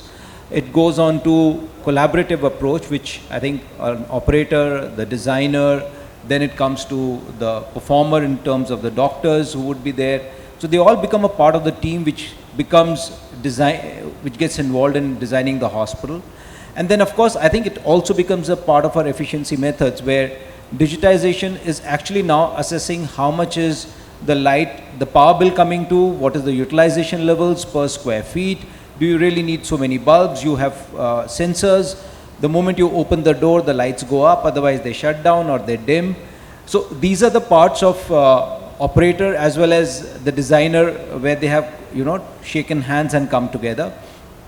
Of course, it goes down to further in terms of, as I said, in terms of operational efficiencies, where it brings down the costs of management or hospitals, typically, which we saw when you start with these project designing, they invariably increase the cost to about 8 to 10% to 12% of the original cost. And that's where most of the builders take a back step, because who would infuse so much amount of capital into it? Not realizing that your efficiency levels are brought down, are brought up by about 25 to 30%, whether it's in electricity bills, or whether it's in your lighting bills, or whether it's your air changes. Some people even claim that of course it's not documented, I would say that in terms of the study point of view, which I have not got across, is the length of stay being decreased to a certain level, which saves on the bill or the number of patient bed days, which increases the occupancy levels in terms of faster turnaround of the same bed. So these are the point of thought views, but definitely there are studies on reduction in electricity bills to roughly about 25 to 30%, which can aid, and the return on investments are roughly about claiming from a bigger hospital, which are like 1,75,000 and plus, to about 6 to 8 years, whereas the smaller hospitals, which will be about roughly 15 to 20,000 square feet, that can bring down to about 3 years or 4 years. So that's the kind of return on investment which you see in terms of incorporating this. And this is all through monitored through backend, through digital app-based systems where you can see that. Already I'm aware of hospitals which have done this, where you have Siri or you've installed one of the AIs in the room, and the patient, we all know that most of the time patients would press the nurse call bell.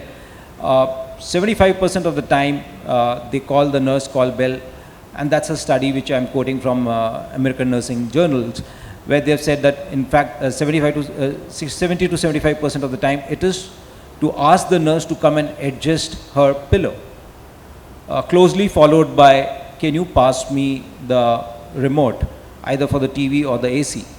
And hardly 15%, 10 to 15% of the time is spent actually on the patient care. And going by this, that's where AI is coming in, where they're saying if you have a voice recognized AI where you can tell Siri, can you please, or Alexa, can you please switch off the light? Alexa, can you switch on the TV? It saves a lot of manpower hours which are going into productive nursing hours, which can be saved in comparison to what's happening by a nurse call bell coming and the nurses coming in and out just to adjust a pillow or to give a remote control to the patient.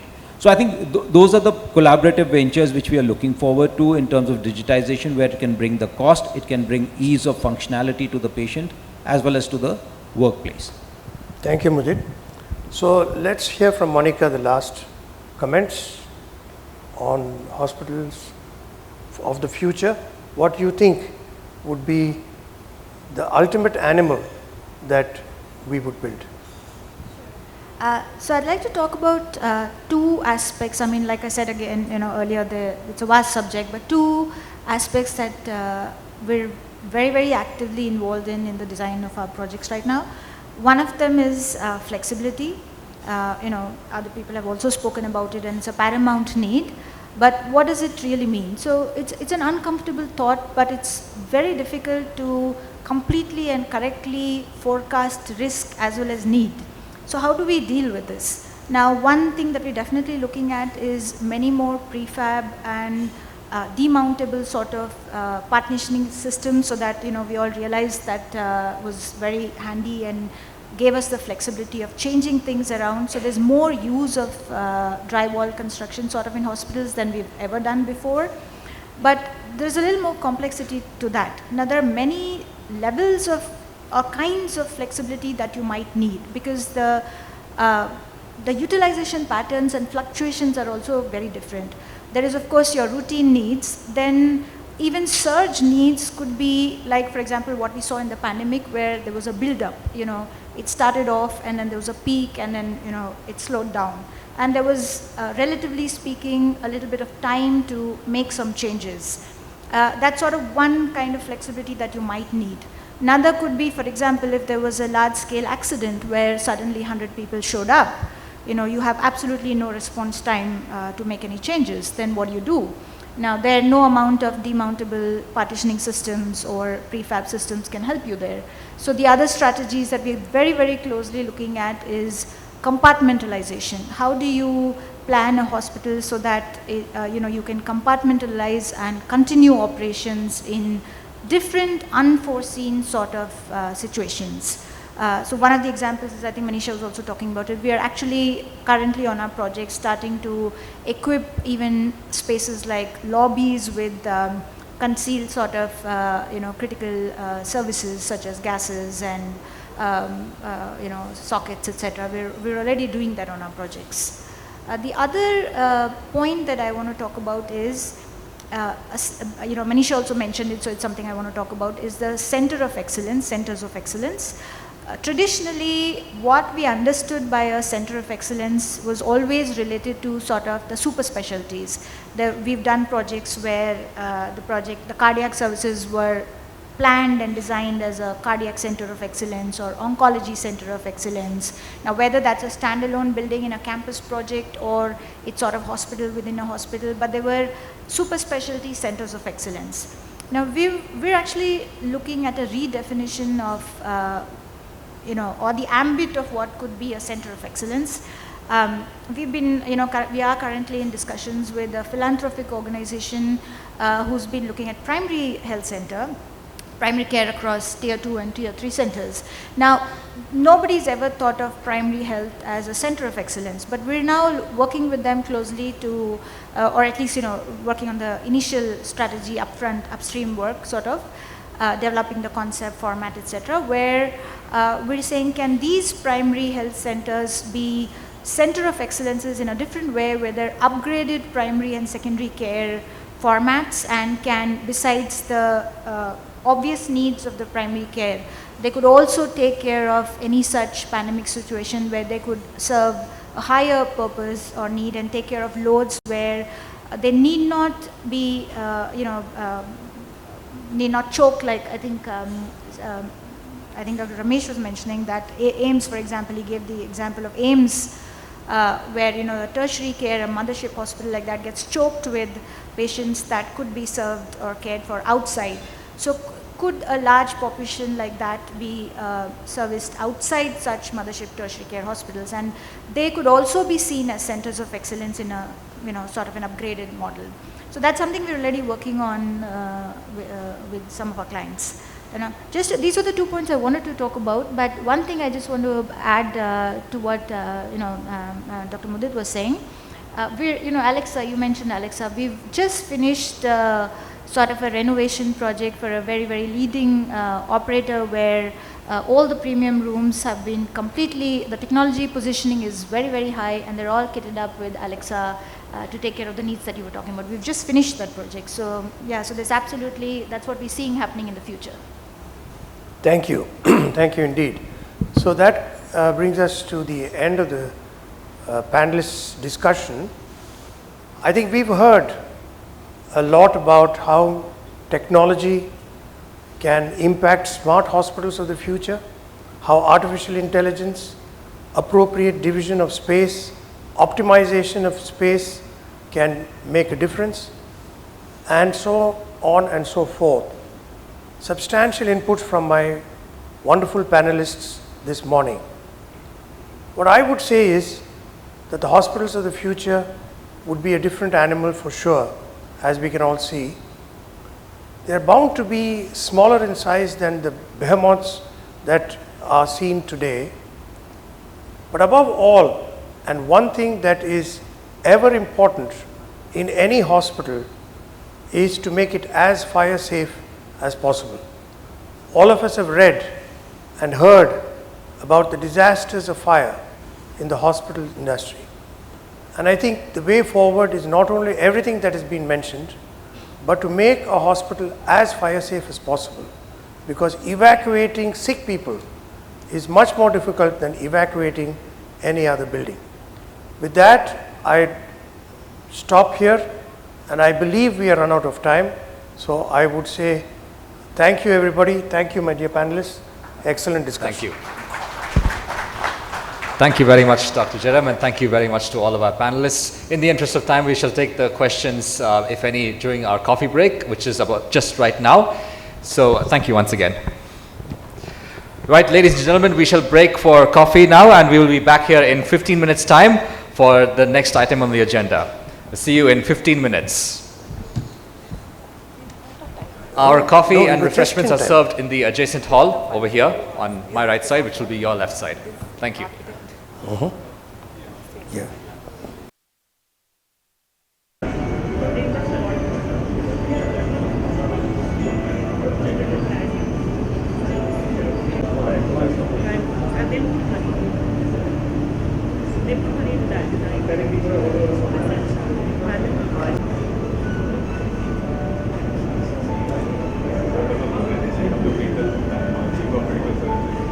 We are actually into now Cinema 30 and the wellness center. A similar platform what you want. Sure. We are working on that.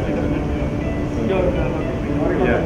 So I know Dr. Jazari, very good one. I That would be good. Yeah, it's fine. Yeah, it's really in terms of talking about. Okay. You know about that. Sure. Metro Hospital. Yeah. That's what there's a weird, what do you call it? Now what? Brother-in-law. I know. Yeah. Faisal Kotiwala is the chairman. Chairman. Yeah. And he's Ali Faisal. Ali Faisal is brother-in-law. Brother-in-law. Okay. Yeah. Back to back. So fifth time back and sixth time back to the department. I want to finish off some stuff and all this. It's easier. It just connects all the dots within the payment. So many years ago, I saw that. Yeah. You and Shubhankar also. Yeah, I saw that. Good, but I expected a not different. Reading some ESG all that. Normally, though, how are you? I don't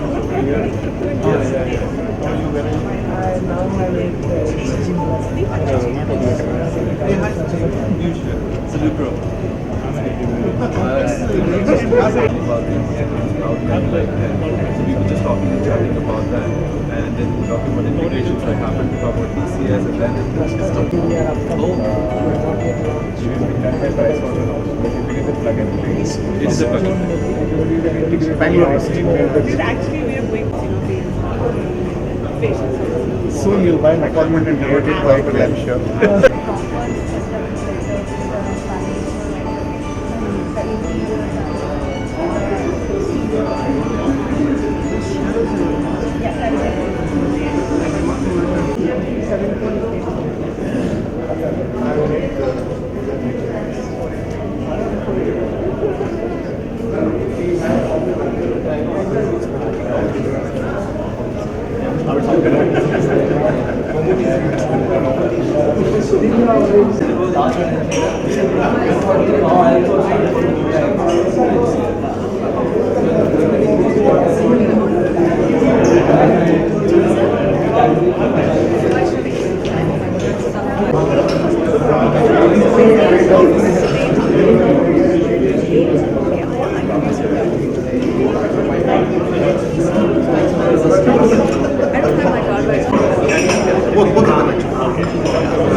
I just told them that in Singapore we have the right project for Silver Mr. Devendra Bhatta. So I'll connect them.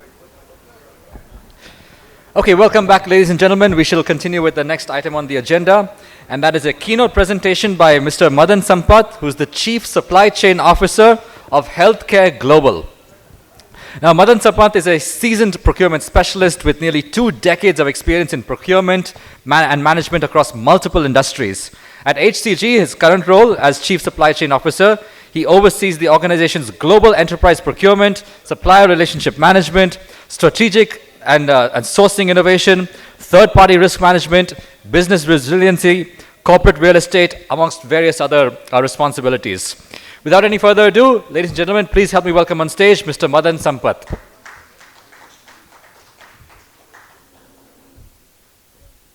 It's all good? Okay. Very good afternoon, everyone. First of all, thank you for the organizers and the sponsors for having me here. I can still see a few of them there in the coffee. Whenever you feel free, please come out here. We can have a chat. See, before I get into the core subject today, right, this is of something that's very special to me. me being from a background of manufacturing and automobile, the first company I joined in Columbia, Asia back in 2017, there are two things that was lacking in terms of the evolution what other industries have seen, right? One is the process gap, right? There were no processes in place. People were doing things in their own way, and in terms of technology, right? So that has been a challenge for quite some time. I don't know if I should thank the pandemic or not. Things have evolved significantly. Now, I should say healthcare has become in the forefront for all the technologies and evolutions that are coming across the globe, right? So what I'm going to talk today, which I feel are the top 5 emerging technologies that we should consider moving forward, considering the Indian healthcare overall ecosystem, right? So, see, obviously we all know the result could be either fatal or drastically alter a patient's life if the consultant or practitioner does not get his medication on time. So clearly the technological advancement what we have today going to play a vital role in terms of how we address the gap what we have, right? And there are certain ways by which we can evolve the technology and the advancement what we have today. So over the last 2 years, once the pandemic hit, everybody were running behind digitization, everybody running behind automation. So what I feel is today we are good with the data digitization, right? The data are getting digitized, the basic processes, the ERPs and HAS systems are getting in place. What do we do next? Okay, we got all the data digitized, we got all the systems in place. So how do we use them? So there are certain technology which I feel will help us move forward with these kind of data, right? So I have just captured the top 5, which I feel makes sense to discuss today, keeping in time the limited time slot what we have. I'm not going to go in detail, I just have one slide. So quickly go through the key features of these 5 technologies, which will play a major role moving forward, not only in India, but across the globe, right? So what are these 5? First one is obviously the Internet of Things, where we are trying to get into all the tools and processors in place, connect them together.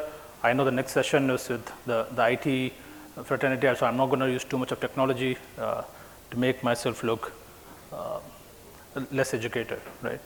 So IoT and RFID tracking, that is key. Why do we say that? Especially with RFID, today majority of the time spent in any hospital is tracking the assets, right? Where do we have the linens? Where do I have this ventilator? So this is where most of the time is spent when the patient is there on the couch. So once we have the RFID in place, it's going to make our life easy to access, locate all these assets which are there in the system, right?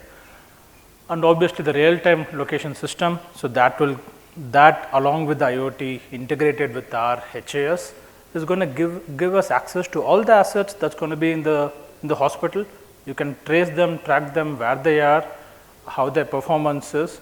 Even linens, for example, you can have RFID in each and every linen. That's like a major consumption in any hospital today, right? Where we don't talk about the basic consumables that's in place other than the pharmaceutical and other major equipments. So this integration will obviously help us reduce our time, because that is where most of the time is spent, and it's going to be cost efficient because you will have track of all your CapExes in place. Also in terms of inventory management, right? So once we have a clear idea about the barcoding or RFID in terms of all your pharmaceutical drugs, we have clarity on what your inventory is, right? And that will help us further optimize the overall inventory and have a clear view on the overall supply management. So that's on the RFID. Second is drone technology. So that is one thing I would say my last project in my previous organization, where we have launched a drone technology not only to supply medications and supplies to different locations, but also to transport bloods and blood samples for the diagnostic. Today, majority of the diagnostics are outsourced, right? And there is a huge delay in terms of turnaround time that we see. So drones are going to be the future. It's not only for the pizzas, I think it's also going to help us transport bloods and key vital medications that we will have. AI and predictive analysis, like I mentioned, we have all the data synchronized now, we have all the data digitized. So what is key for hospital today, right? We need to have the data analyzed more in a predictive manner than what it was the standard descriptive way in the past. So how do we do that? Obviously, depending on what kind of hospital you are in. So you need to see the seasonal impact of the drugs, which are all my vital ones. So how do I analyze it? How do I find the trend that goes on the last few quarters, right? How do I further optimize the inventory? So that is where the overall predictive analysis is going to help us in terms of reducing the variances, right? You don't have to stock up. Today, one of the main challenge we have after COVID is having excessive medications, let it be in vital goods or let it be in mask or consumables. So how do we further track them based on our actual consumption? So that is where all the predictive analysis is going to help us. The fourth one is, it's a very fancy word which you've been hearing for quite some time, right? RPA. Many of them try to plug into it, but without data, without proper tools in place, it's not going to do anything. So RPA, robotic process automation, that's going to help us extensively reduce our labor work, what we have today, in terms of invoices, in terms of follow-up with suppliers, sending purchase orders. I know even today, many of the hospitals, they send 50 to 100 purchase orders every single day to suppliers, right? And getting the invoices, getting the GRN dump created. So all these has to be done with the help of the tool. It should not be a labor intensive work. So RPA can help us reducing all these kind of repetitive and manual processes and further optimize the revenue. So once we have not only optimize the revenue in terms of optimizing the manpower, using the manpower for a better allocation, right? Today we don't talk about reducing the manpower, it's about allocating the manpower, train them for a better job, right? So majority of the issue what we have in healthcare today is skilled manpower. So while we look into the new technology, new tools, we also have to be pretty much focused on how do we train the existing manpower who knows the core subject but does not know to use this tool, right? So that is going to be a major challenge moving forward. The last one is on the blockchain. So this is something very, very close to me. In fact, I did a project along with one of the pharmaceutical manufacturer, right? So blockchain, obviously it has relevance to the cryptocurrencies. These both two are talked together, but this helps better in healthcare in terms of identifying which is our vital drug end-to-end life cycle of any particular consumable or drug, right from the manufacturer end till it's dispensed to the patient, right? This can avoid a lot of decrease the fraud and also enable better managed quality, right? So you can take all your top 10 high consumption drugs and try to create a blockchain from end to end, right? And the second form of blockchain is more of a circular economy, right? Where you have the blockchain, you have the manufacturer, you have a tool. What we saw during the pandemic, all the distilleries suddenly started making sanitizers, right? So this is again comes into the blockchain. How do we identify the right resource in terms of avoiding the wastages? People with too much of textiles started making masks. So how did we get these ideas? Like that internally, there are a lot of ways how we can further optimize the resources that we have in place. So quickly, those are all the 5 elements which I thought will be interesting for us to talk about today. Any further questions? Quickly, I can take that.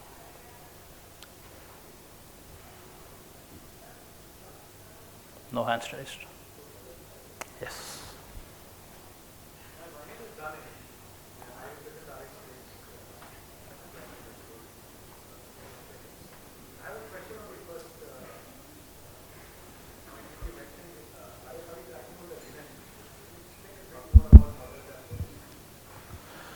So overall on the asset management, it's a good question. So today we have providers, there are two ways of doing it.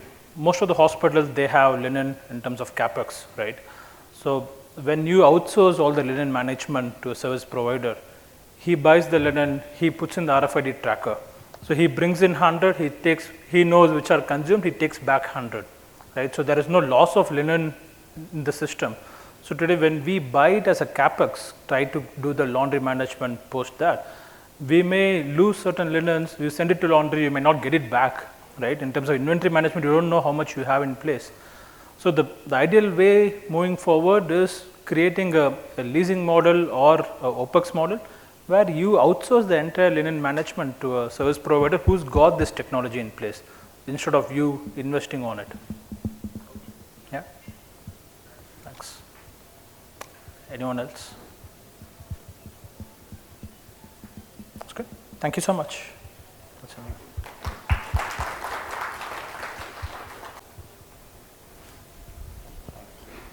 Thank you.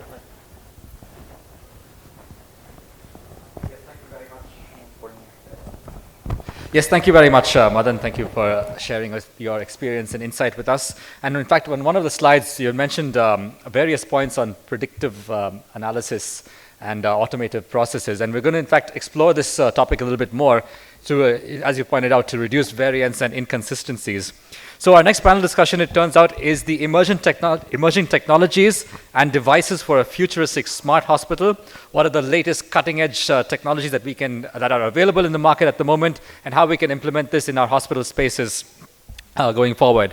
And once again, we have assembled a rockstar group of panelists to address this topic. And we're going to start with Mr. Sudeep Dey, who's the Chief Information Officer from Healthcare Global Enterprise Limited.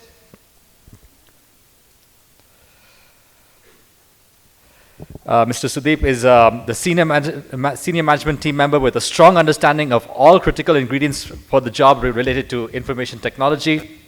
Our next panelist is Mr. Bhaskaran Pradeep, who's the CIO, Chief Information Officer at Bangalore Baptist Hospital. Mr. Bhaskaran currently heads the Information and Communications Technology Division at Bangalore Baptist Hospital. And finally, we may have Mr. Bhupendra Solanki, who is the CIO of Sakra World Hospitals. Mr. Solanki has more than 2 decades of experience in the healthcare IT sector and has worked for various hospitals before, of course, settling at CIO Sakra World Hospital. And our moderator for this discussion is Mr. Shivkumar Pramanik, who is the Deputy CIO of Manipal Hospitals.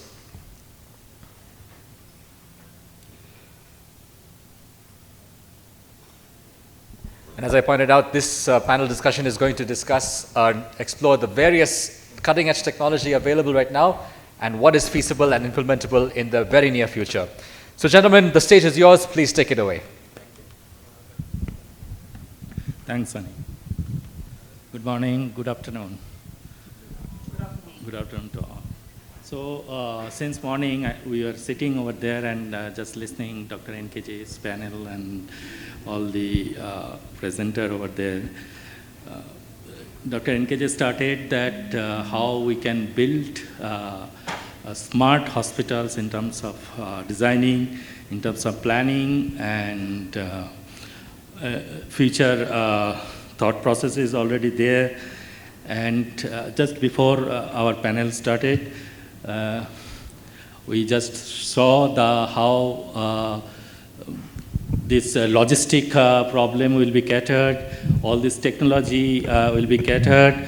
So now we are the people who enable this, the IT. Before introducing my co-panelist, I'll tell you some story, a small story.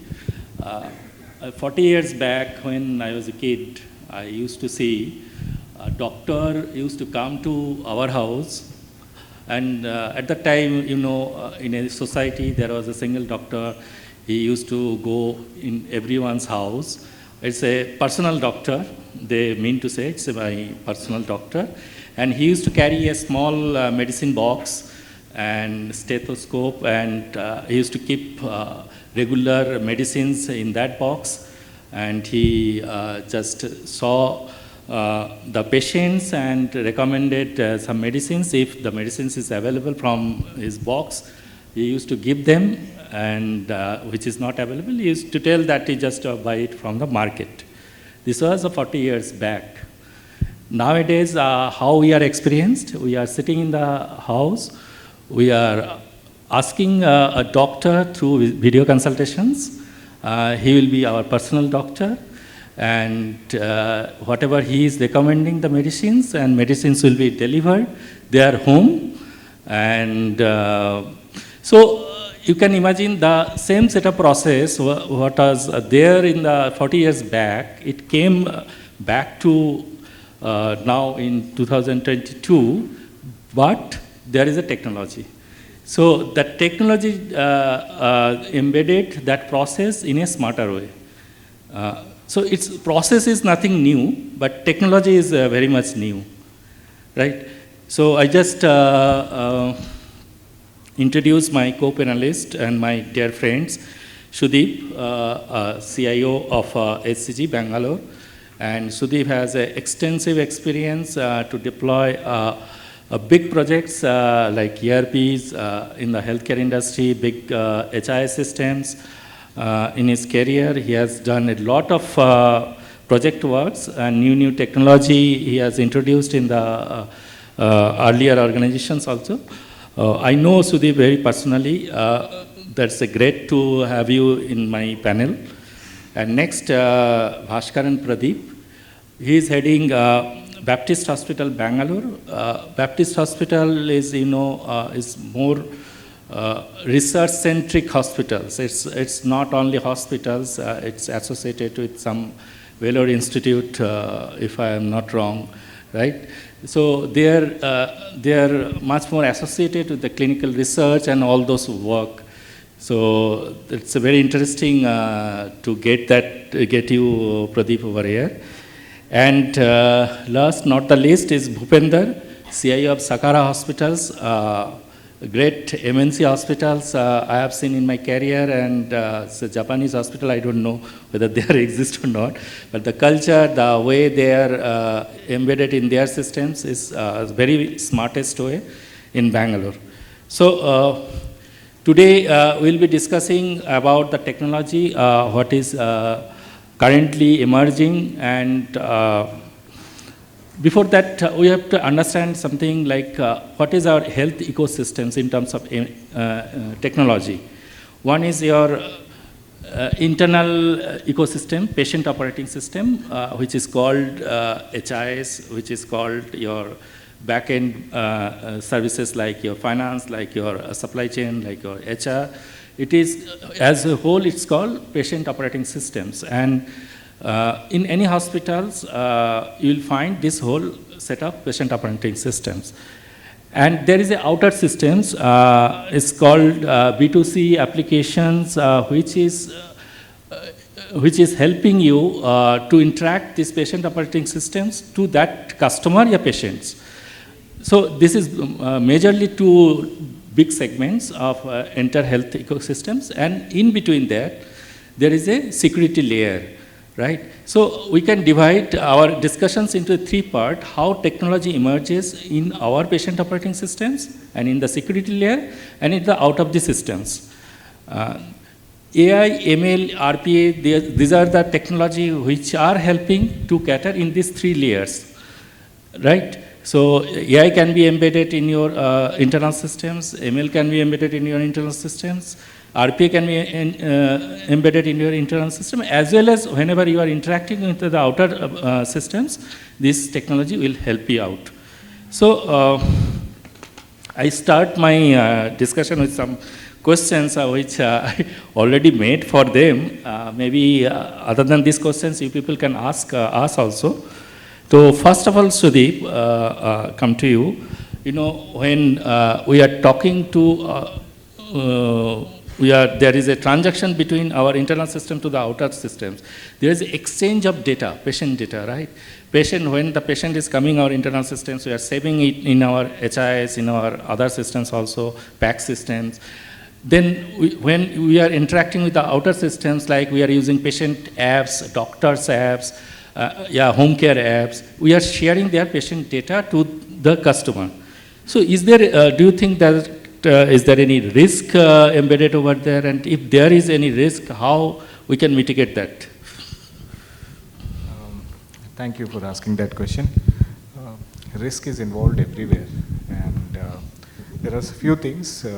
We have to think of security as an intrinsic part and not as a separate layer. When we say that data exchange has to happen, there are set standards which we should be following as far as healthcare data when it is exchanged from one system to another. Those standards are to be followed by both the exchanging systems, and we have to make sure that the interlying media through which the data is being sent is also secured. So there are various layers. It's no longer a perimeter security. It's an airport kind of security where we have security built in at every stage. So that way we are ensuring that we are following the right kind of protocols for making sure that the data exchange is appropriately done and it is secured. So more has to be done, but I would say there are already pre-existing standards which are important. Security, when you say for the patient data, we must since most of us are healthcare operators and we understand healthcare very well, we should be careful about the systems on which patient data is getting recorded. And I am not talking about row column data, I am talking about images, I am talking about diagnostics data. Those systems are older. We have to safeguard them even, and they cannot be just upgraded at the drop of a hat because those systems are multi-crore investments. So for them, for that clinical IT, we need to have a specialized security solution design. Thanks, Sudeep. Recently we saw there is a malware attack in AIMS servers also. That is a great concern for us also because we are running a same set of data, same volume of data.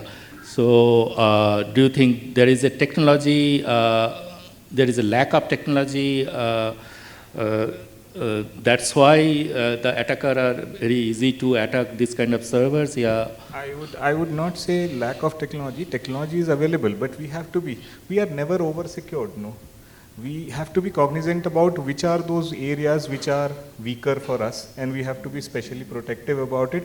We have to educate people around us. Security just cannot be your and my parlance, right? It has to be everybody's parlance, and hence I might have secured my crown jewel very nicely, but I might have kept something which is for an end user open, and I might have allowed a BYOD without having a proper BYOD policy. That would have been the single loophole through which everything can come in. So it is never going to be appropriate with the latest of the tools made available.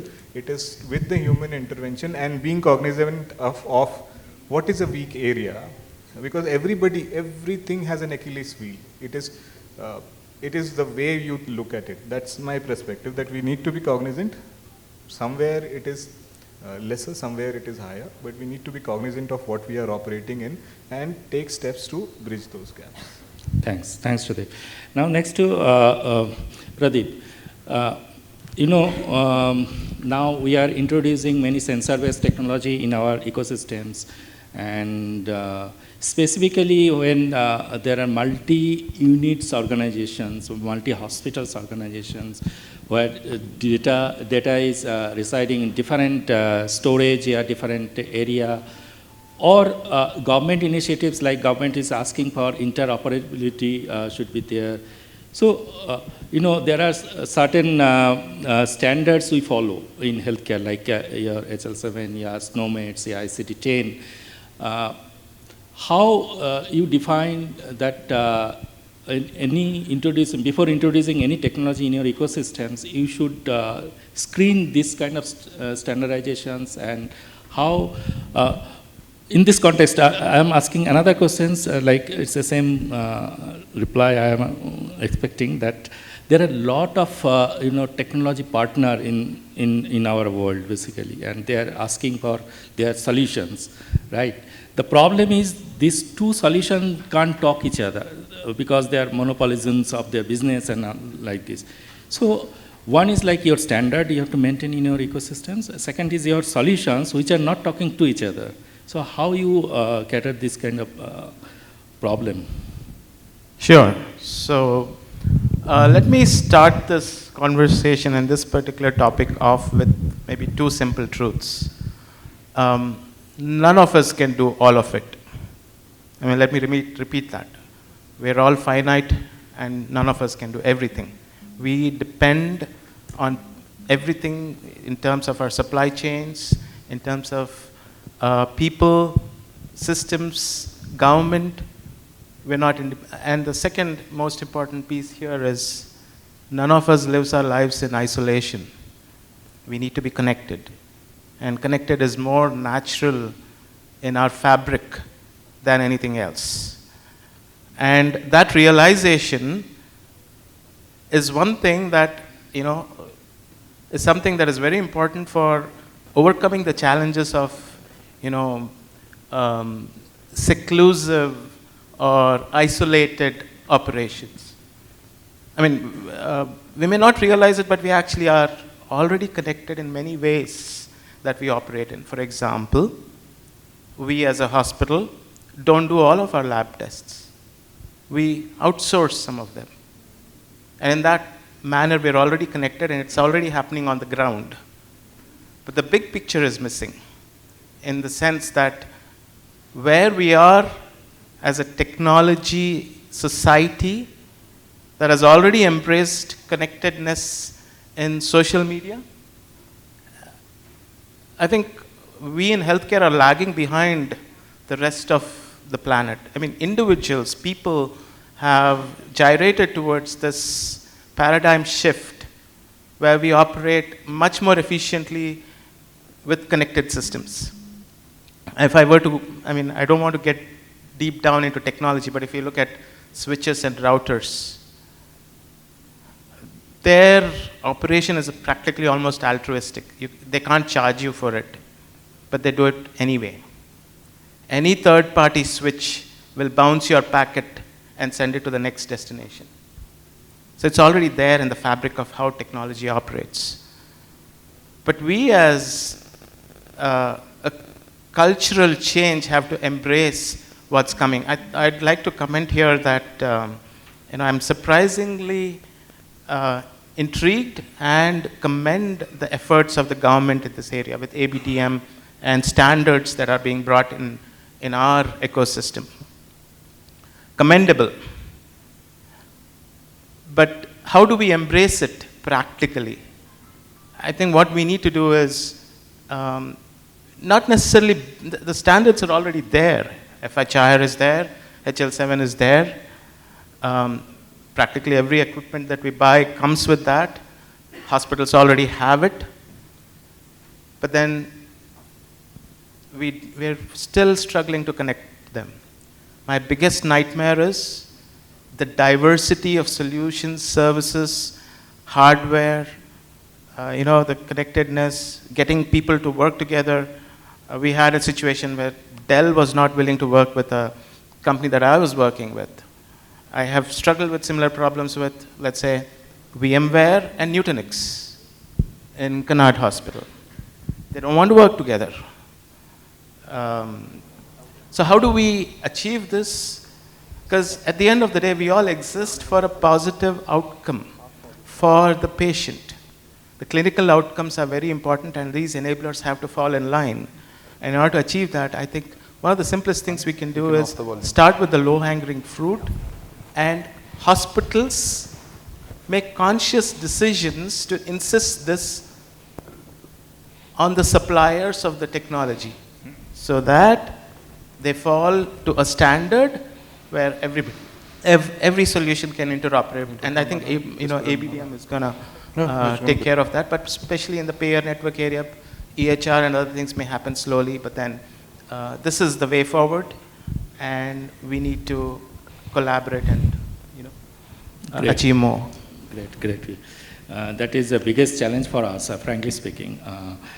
I don't know in the audience if people have faced this kind of challenge to collaborate different product on your same ecosystems. And now, Bhupendra, so like to create a bigger aspects, canvas. If now government is also asking for a smart health ecosystem across the country, right? So they are targeting that we should increase the connectivity between our center of excellence to the panchayat level kind of center where patient can take their primary consultation at least from the center of excellence. This is the network they want to build, and on this they launched recently 5G connectivity and all those things. Do you think that this will help us a lot to create these ecosystems? Yeah, good afternoon everyone. Definitely this 5G will help in this segment. Currently 4G and sometimes 3G and even rural area 2G also works. So during that, like video streaming for the video consultation, that is the biggest challenge, this rolling and buffering. But now 5G, we are expecting this will help to reduce this problem, and we can reach to the rural areas in B2C concept. But I have one more suggestion we can say here. So B2B, like in district level, we can have a center. So we can connect to B2B segment and then B2C district to the rural. So that way we can manage in better manner. And yes, like within a Bangalore kind of metro city, Delhi and this Mumbai, they have a good network. And then like we have started home care. So home care is working well in the metro cities, including Bangalore. But if you talk about rural area, even just 5 kilometers away from Bangalore, then it is a difficult thing. And home care means remote care. Remote care means technology, and technology will work over the IoT-enabled products, which like Philips and other companies are providing, AccuCheck and Cardia. Many companies are there who is providing the IoT-enabled product. But those products will work over the internet. Correct? That information should come promptly to the hospital. Then hospital, there is a centralized desk. Doctor can see, or this notification goes to doctor mobile as well. So they can act promptly, and right care on right time we can provide at the village level. Challenge is coming here, the internet speed. Even we talk about cloud and other things also, scalability, flexibility and resilience, everything is there. But when you are accessing the service from cloud to your organization, then bandwidth is the bottleneck. Correct? You can't take 1 gig bandwidth for the accessing the services. It's 100 Mbps, 200 Mbps, and later on it's distributing within organization. So somewhere it goes to 1 MB, 2 MB or 5 MB. Similarly, if you talk about going to rural area, so rural area, when you are reaching to the last mile, then that time internet speed is in KB or somewhere MB. Over that, the IoT data will take time to reach to the main branch or hospital, and that will get delay to the patient treatment. 5G maybe help in that, but yes, it is not on ground. And somewhere I seen in Bangalore one time in my mobile came 5G, so I was very glad. 5G is coming on my mobile. But one day only I seen, thereafter no. So it will help definitely 5G. Great. Recently we started another project is e-pharmacy in Manipal. I want to share, it will be announced very soon. We have tied up with Indian Post Office. Now they are coming for the delivery systems and all those things. So Indian Post Office may be our delivery partner for that in the remote area. So now government is also very keen to serve healthcare systems into the remote area. So definitely if 5G will be stable, that will be a great for us to deliver our clinical services remotely, not your logistic things, but clinical service remotely. At least patient can consult immediately to the doctor. That is more important, and I think that will help us to kind of save the patients at least 30-40% immediately at that moment, right? Coming back to Shrudeep, like we are talking about the standardizations of the different healthcare technology, correct? So you have implemented a lot ERP systems in the healthcare systems also, organizations. So when you are changing from a core system, suppose your core system is HIS and PACS, all those things. Now you are elevated to the next level, is the mobile-based systems, like patients can interact with that core system immediately. So how you handle that change in your ecosystems? Like there is a lot of factors you have to factor when you are changing from your core systems approachable to the customer, right? How you can handle those things? You know, I would not say easier or difficult. Changing to ERP from legacy ways of working was difficult then. And changing the way we are going to operate, if the processes are changing, is going to be difficult. But what precedes change management is a proper stakeholder analysis. If you do a proper stakeholder analysis, understand your stakeholders, do a proper stakeholder management plan, change management becomes easier. If you involve your users in building those systems, then change management becomes easier. It is slightly different now because appification of the world has happened. Everybody is using app. I was hearing examples where people were stating that there are maids and house helps are using apps to order things because they do not have a proper address where delivery does not reach. They give addresses which are more prominent, maybe one of the houses they are working in. So people would like to use technology. That thing has changed. But if you want to change a process the way they have worked upon, I'm talking about internal customers, then you have to involve them. And that starts, the scientific name for doing so is stakeholder analysis. So change management becomes easier if you have done proper stakeholder management. Secondly, when you talk about changes for the patient outside the organization, I think they are already demanding. It is the way you have to look at it that we need to cater to something which has not been there in our space, in our ecosystem. Now it is to be, they are already ready for it.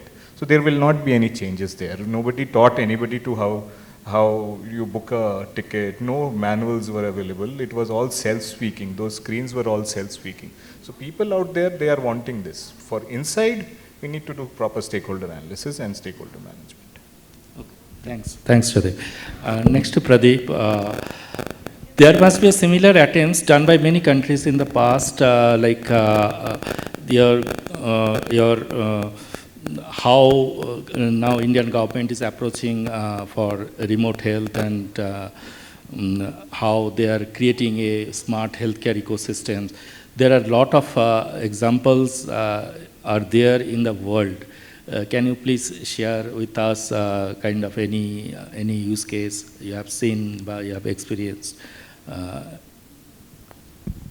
Yeah, so I can draw from my experience in UAE at Kanad Hospital and in the US. That would be more of a pure technologies, footprint there. But I was probably a patient there, so I can still draw from that experience. So here's what's happening on the global stage. We are all, again, coming back to the connectedness scenario. Governments are keenly interested in it. Patients are interested in it. Insurance companies are interested in it. Healthcare organizations are hesitant. So, for example, if I claim my insurance in the US, I can't go anywhere. I have to go within network. That is one of the flip sides of having connectedness, but also connectedness in isolation where you're not interconnected with other networks. So if I go out of network, I have to shell out 50% from my pocket. My insurance will not cover me out of network beyond a certain limit. But when we come to UAE, it's a totally different story. There's no diversity. It's only two players, both owned by the government. both insurance companies will cater to a segment of the two different segments of the population. And every hospital has to work with them. So it's already connected. There's nothing to connect. It's just one system. But then the best example I would give you is NHS. So what's happening there is a very unified effort across the country. And that is an example that, I mean, we all hear a lot about it and how they have achieved, right down to a rural area, right to urban areas. Every doctor is participating. All patient history is captured. EHR is there. Procurement is one unified, simplistic way they handle. But when I come to learnings and the conclusion, it cannot be either or.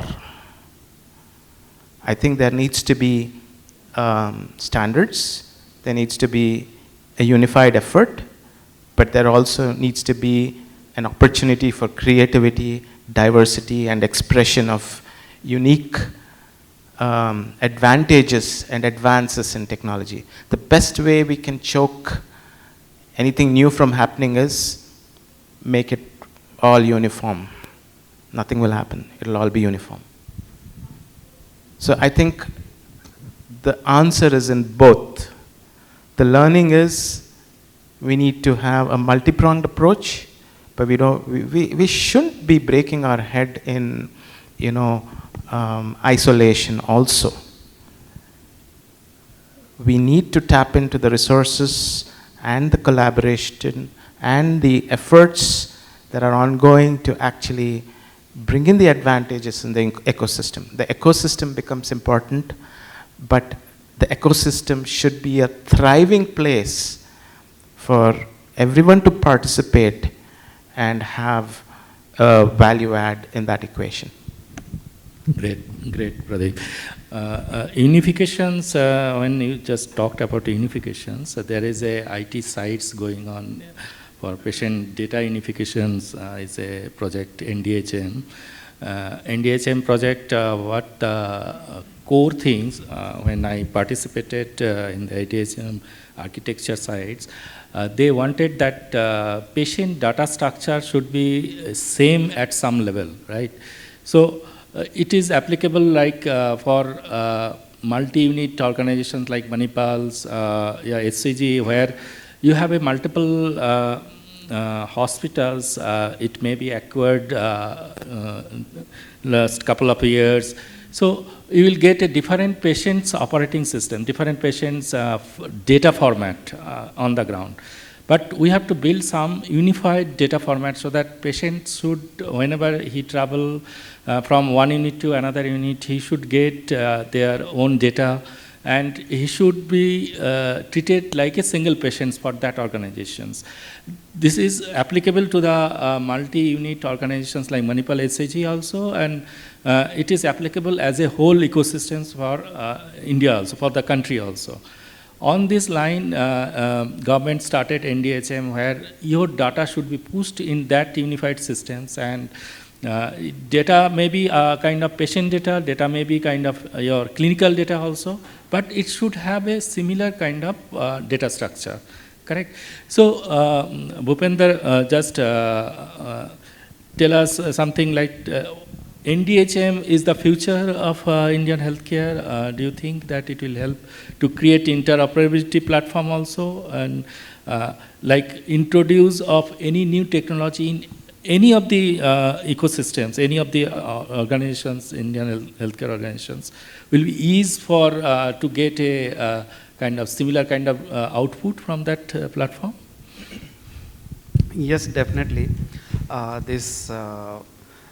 More or less, patient will be benefited if interoperability is there, and then single platform for all the patient. Now, currently, all the hospitals working in silos, correct? So they have patient history, like one patient A coming one hospital for 2 years, then he changed the city or he changed the hospital, then remaining data with the other hospital. If doctor want to see 2-year-old data, then difficult. Even patient also don't have that hard copy and all. For that purpose, this interoperability will help a lot to the patient. But yes, more work has to do by the hospital side. There is a huge efforts are there to bring your data bank, or we can say single container of data, to that level so that it can talk to common platform and common platform for all the hospitals. So in that manner, all hospital come together and working on the government defined guidelines, and patient going to benefit a lot through this channel. Like if I talk about our hospital, we already started, just this year, March, we launched the app. In that app, we enabled the patient to upload their other hospital data as well. So once they come to the hospital, then doctor can see the other hospital backdated data. That doctor can see like own hospital generated data in different background, and if the patient uploaded that different data, that will come the different background. So doctor can easily identify, okay, this is Sakra data and this is the different hospital data. And we are enabling the patient for the digital record. That will help to NDHM and other things which government is talking about, and maybe till now we not received, any hospital not received the formal notification from the government, but yes, in future it supposed to come, and we have to work in that direction. So yes, definitely it will help to the patients, and hospital has to work a lot on that platform, to come on that platform. Thanks, Bhavendra. So just for the sake of time, we'll stop over here, and we are expecting any questions in your mind. You can ask us, and it should be kind of knowledge exchange platform, not we are talking. So I am expecting some questions from you people. Yes, hello, good morning. Very, very interesting panel discussion. I'd like to, you're talking about change management, and I find that here hospitals, during the COVID time, they made changes very, very quickly to adapt to the cash flow that was coming in from patient care that was suffering from COVID or who wanted COVID tests, you know. That is just an adaptive kind of thing where they are just adapted to the changing environment and cashed in. But what is required and what is the need of the hour is transformational change management, you know, where the processes are simplified, where the patient is at the heart of healthcare. And that now that COVID is behind us, I think the hospitals should focus on that. What is your opinion? The question is to anyone. In terms of adaptive change. I'll take this question. Adaptive initially. change and transformational change. So we saw the adaptive change happen very, very quickly. I mean, how can we forget that?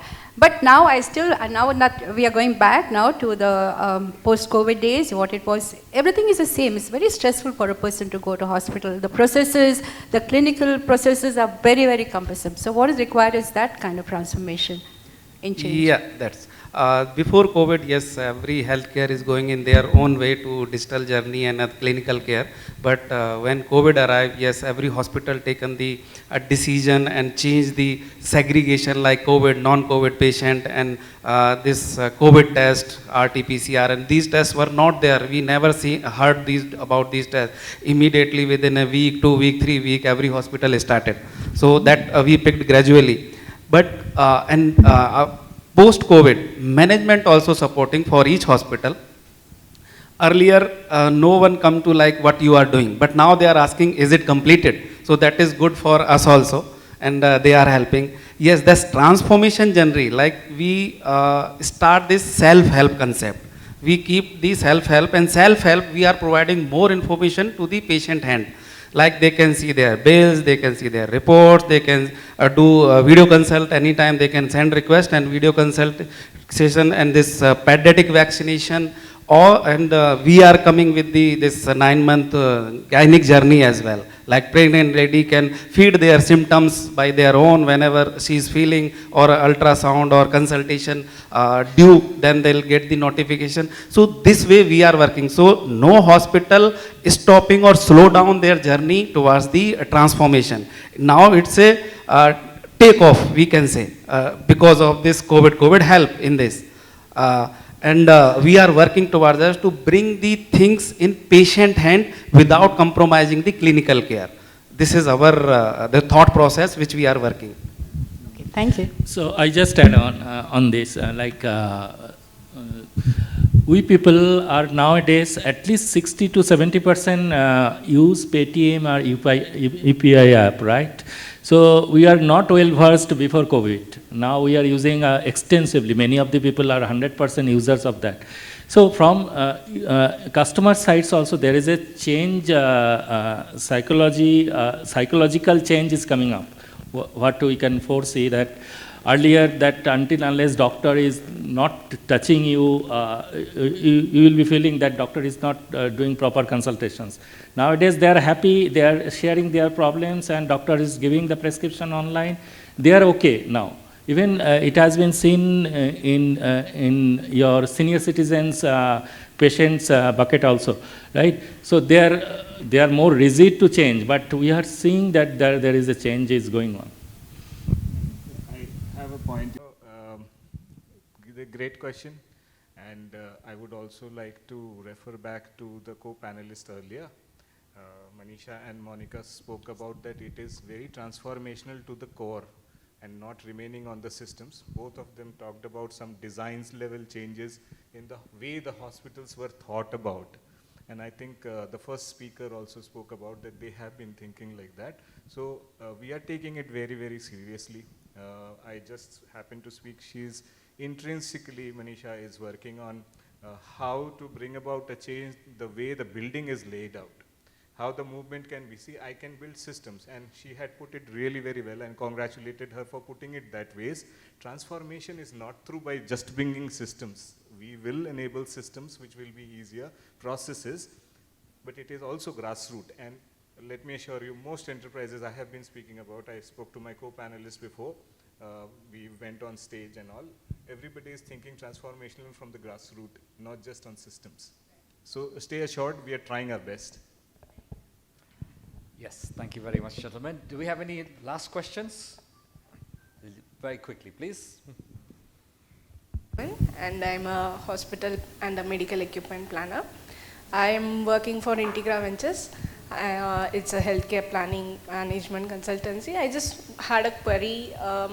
In my past, I have worked for US healthcare HMIS systems. I just wanted to know how EMR and EHR is integrated in India. The panelists, you all spoke about the interoperability between the data sharing between private hospitals. How does it work and how is it integrated between our public health systems like our NRHMs and DHS and the private hospitals? Is there any data sharing so that the statistics and analysis are made? And if it's there, I know there is one regulation and how mandatory it is to comply to all those regulations. Thank you. You have asked me a question, asked us all of a question, which is an 80-pager policy document from Government of India. Yes, they have all mentioned, it's called NDHM. The stack is called National Health Stack. It is on INDGAF, INDGAF. This is architecture in which all participants, and yes, I agree that most of the work, since it is happening in our premises, we have to do as care providers, and everybody is integrated. That's an 80-pager document. It talks about not just about interoperability. It talks about anonymizing.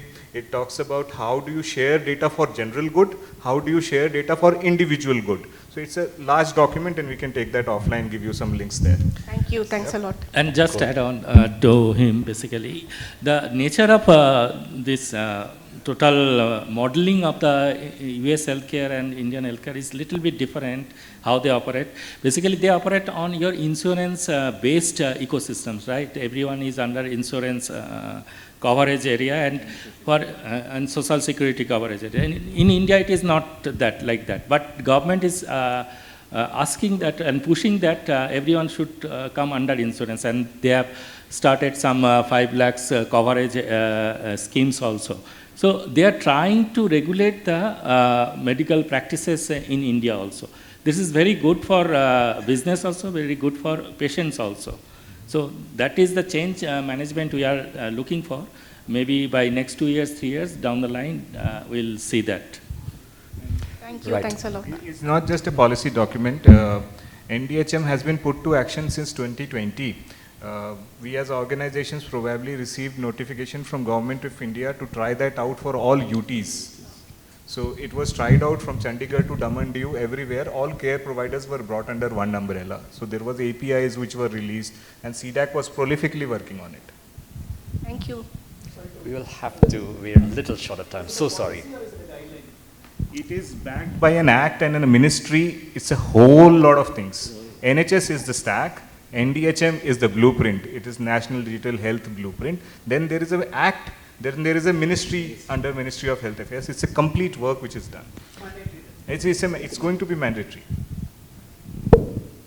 Thank you very much, gentlemen. And sounds like that's we have an interesting conversation brewing. However, due to paucity of time, we must, of course, say thank you very much and conclude this discussion. However, all of our panelists will be available during lunchtime and even post-lunch to address any other questions or discussions that you might want to pursue. But thank you very much, gentlemen, and see you all very soon.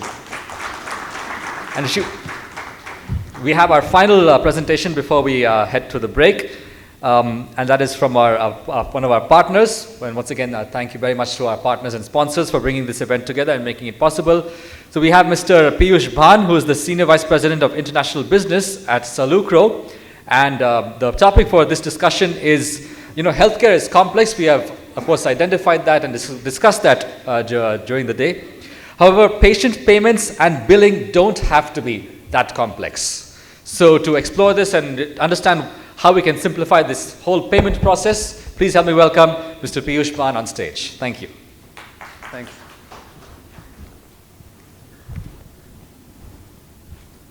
Hello. Hey, good afternoon, everyone. Thanks for this opportunity to bring this topic that is very close to my heart.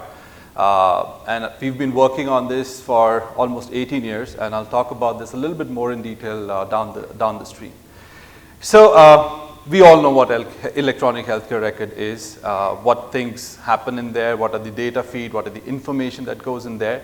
But around the EHR, we have multiple peripherals that are part of it. We talk about patient engagement, we talk about patient satisfaction, patient experience, we talk about telehealth, we talk about video consultations, we talk about robotics in there, we talk about AI in healthcare. And each one of us, through different panels and through different discussions, we've touched on one or the other topic through different activities. Now, when we look at all of this happening in healthcare, this is all digital health, this is all technology, this is all activity that's happening in healthcare right now, right here today itself, and it's exploded. And what does this all mean? It comes under the purview of compliances. Now, every time you have to get into a new device integration, there are compliances that you need to talk about. The previous panel just talked about that there is data exchange that is happening between different systems. How secure is it? Are we compliant to exchange that data? Do we have all the things necessary that are required to ensure that there is proper security, there is proper compliance? So you're already, as a healthcare setup, you're already dealing with a lot of compliances in different aspects: patient health, patient data, clinical record, devices. And recently, if you would have heard about, there are attacks happening through device integrations. There are loopholes in there, and where these attacks are happening, and it becomes all the more difficult to maintain all of that. Now we're talking about multiple compliances. I'll not go a little bit more into it, but I'll talk about certain trends that are there. So when we look about the trends, we see that there is about an 81.3% mobile penetration in India. 60% of population is with internet. Approximately 50% from each urban and the rural segment. We have increased focus on digitization. We've heard about not just in healthcare, but every aspect: retail, e-commerce, hospitality industry, everywhere. We're seeing a lot of digitization happening. We're seeing a health tech market, CAGR, growing at 39%. And there is a digital revolution in healthcare. We're all seeing that, we all know about it. But these are certain trends that I want you to take a look at it. And we'll go through how this is impacting all of us. Now we have payment trends. This is all India. There was a report which said there are about 20.57 billion digital transactions that have happened only in Q2 in 22-23 financial year. UPI transactions, which are approximately 49% on value, volume account for 67% in value. You have newer payment methods coming in, buy now, pay laters, financing options. And there is a projected estimate that by 2026, digital transactions are going to reach $19.89 trillion and a CAGR of 24.4% in 22-26. Now we're looking at another set of data, another set of trends. What are we trying to correlate it to? What is the correlation that we're trying to do? We have so many users on mobile phones. We have so many users who have internet available with them. What can we do with that? What is the correlation that we can establish? As a hospital, I cannot go to every city, every place, every healthcare setup and develop a healthcare setup over there. Can I take my hospital onto the smartphone of an individual? Can I do that? We've seen multiple methodologies happening, but there are certain limitations and there are certain things that have still not happened to improve the patient experience and the patient care. Can I have remote devices that can speak to these smartphones and my applications so that this data goes back? And we had one gentleman talking about IoT and the data stream and the bandwidth limitations because of which the data doesn't reach in time. But with the progress, with the internet penetration that has happened in the rural segment and the urban segment, you can easily achieve that. Can we have self-service kits? Like in the meantime, there were some self-service COVID test kits also developed. That is advancement. That is how can we make things easy. And you can report on the app and you can get the treatment. Now, with all of this coming in, technology coming in, different aspects coming in, as a hospital, as a healthcare system, we have to think about affordability. We have to also think about how can we keep costs low. Now, every time if I get into the zone of developing my own systems, that's a huge burden on the infrastructure of a hospital, personnel infrastructure.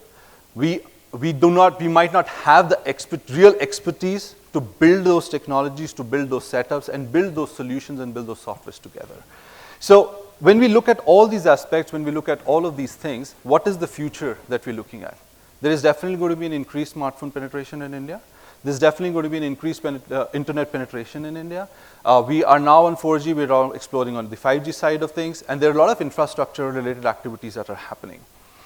When we talk about patients now expect flexibility. In one of the discussions, the panelists talked about how senior citizens are happy about taking their care sitting at their home, getting the e-prescriptions, getting the consultations done, and how it is making their lives easy. So now they're expecting flexibility. Patients and payers, when we talk about them, they expect retail-like payments. So now everybody is doing e-commerce shopping, and now they are no more really patient in terms of, I want to just quickly do a checkout out of this. They really want their services to be fast, and they want retail-like payment options. They want that kind of environment, they want that kind of setup. And if you would have noticed, there are a lot of proactive health checks and the proactive healthcare activity that has come up. So how do we make that part of the healthcare ecosystem? And when we look about all of these things, and I talked about the payment trends that are happening, multiple payment options, multiple payment methods are only going to increase. You have e-wallets coming in like Paytm back in the time. Then you had UPI apps coming in, PhonePays, Google Pays, everybody coming through. Then BharatPay coming in, then Buy Now Pay Later coming in. And definitely over a period of time, there is definitely going to be an evolution in the fintech side of things as well. And newer payment systems, newer payment methods are going to get established. And recently, there are works that are happening that you can make a QR code payment using your credit cards. Now, there are a lot of technology advancements that are happening, and as a healthcare setup, as a healthcare system, as a healthcare organization, we really cannot focus or put our hands everywhere, every time. And that is where a lot of problems that start coming up. Now, when we talk about multiple payment methods, multiple payment options, what we're talking about a lot of operational overhead. We're talking about a lot of technology overhead. We're talking about a lot of compliance overhead that becomes a part of it. We're talking about if there is one issue at one side, if it's a multi-chain setup, that issue now is enormous and is multiplied across all the locations.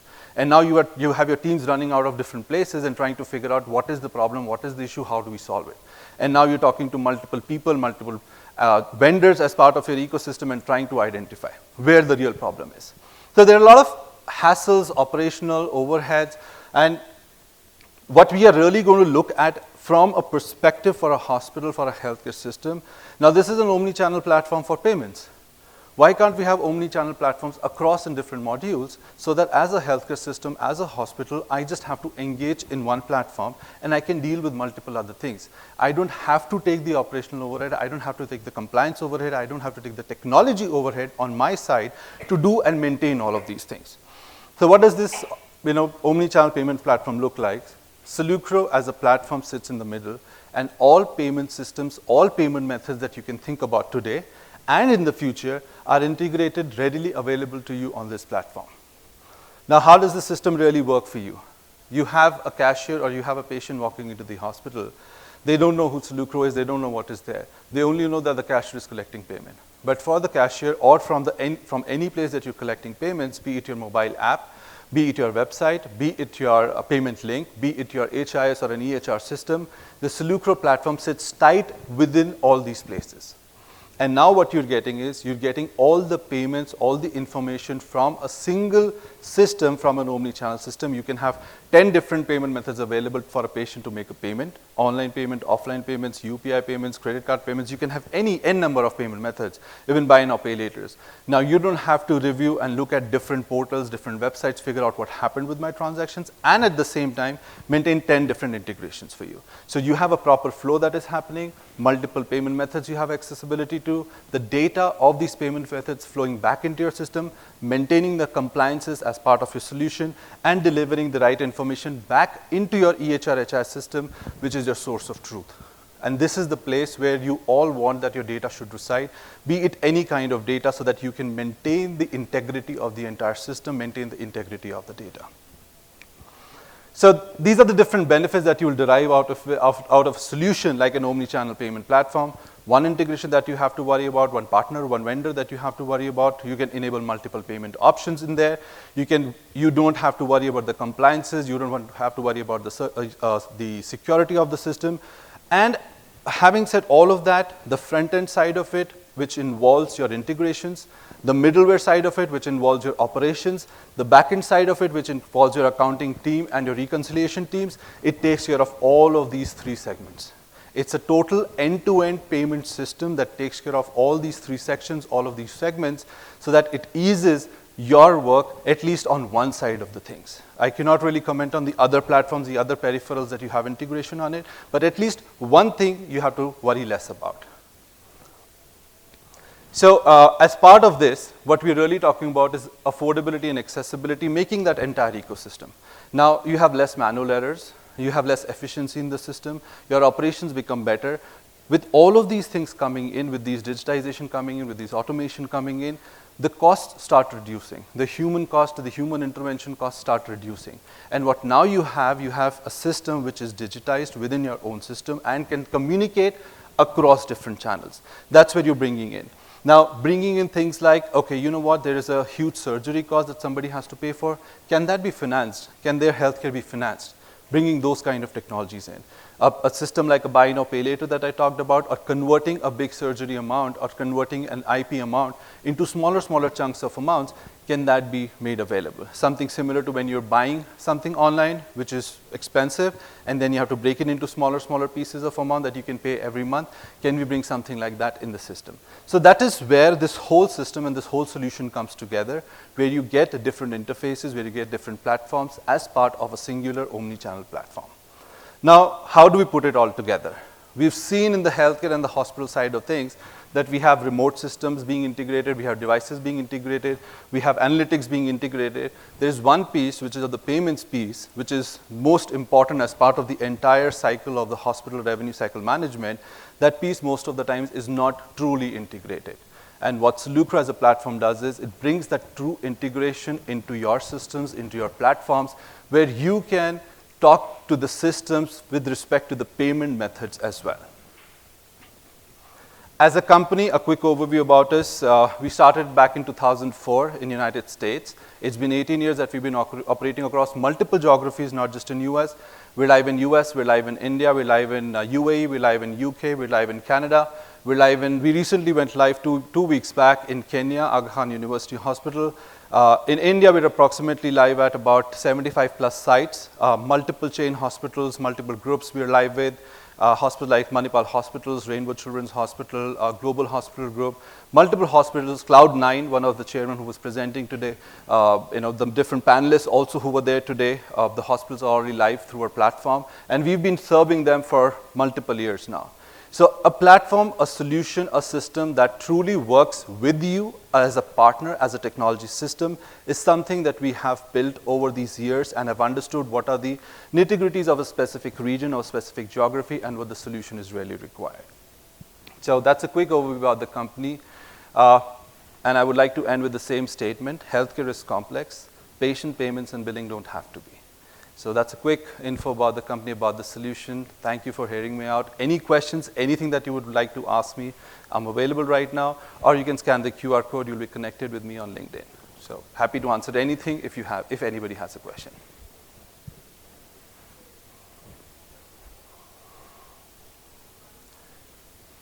All right, I think we're good. If somebody has a question, I don't know. Okay. All right, I'll not keep you guys waiting from the lunch session. Thank you for hearing me out. It was wonderful listening to the other dignitaries on the panels, and thank you for hearing me out and talking about the solution.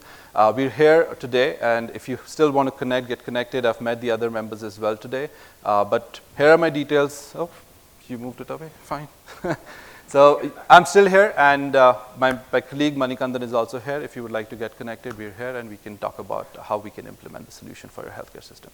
Thank you, and have a great day. Thanks a lot. I think when it comes to money, everybody's all hush, hush. True that. Thanks. I was telling Piyush, when it comes to money and payments, everybody's all hush all of a sudden. So anyway, on that note, it is now time for lunch, so we will break for lunch, and we'll be back here in about 45 minutes' time for the scheduled meetings, the business face-to-face meetings. So lunch is being served in the same hall as before, and we shall see you all very soon after lunch break. Thank you very much.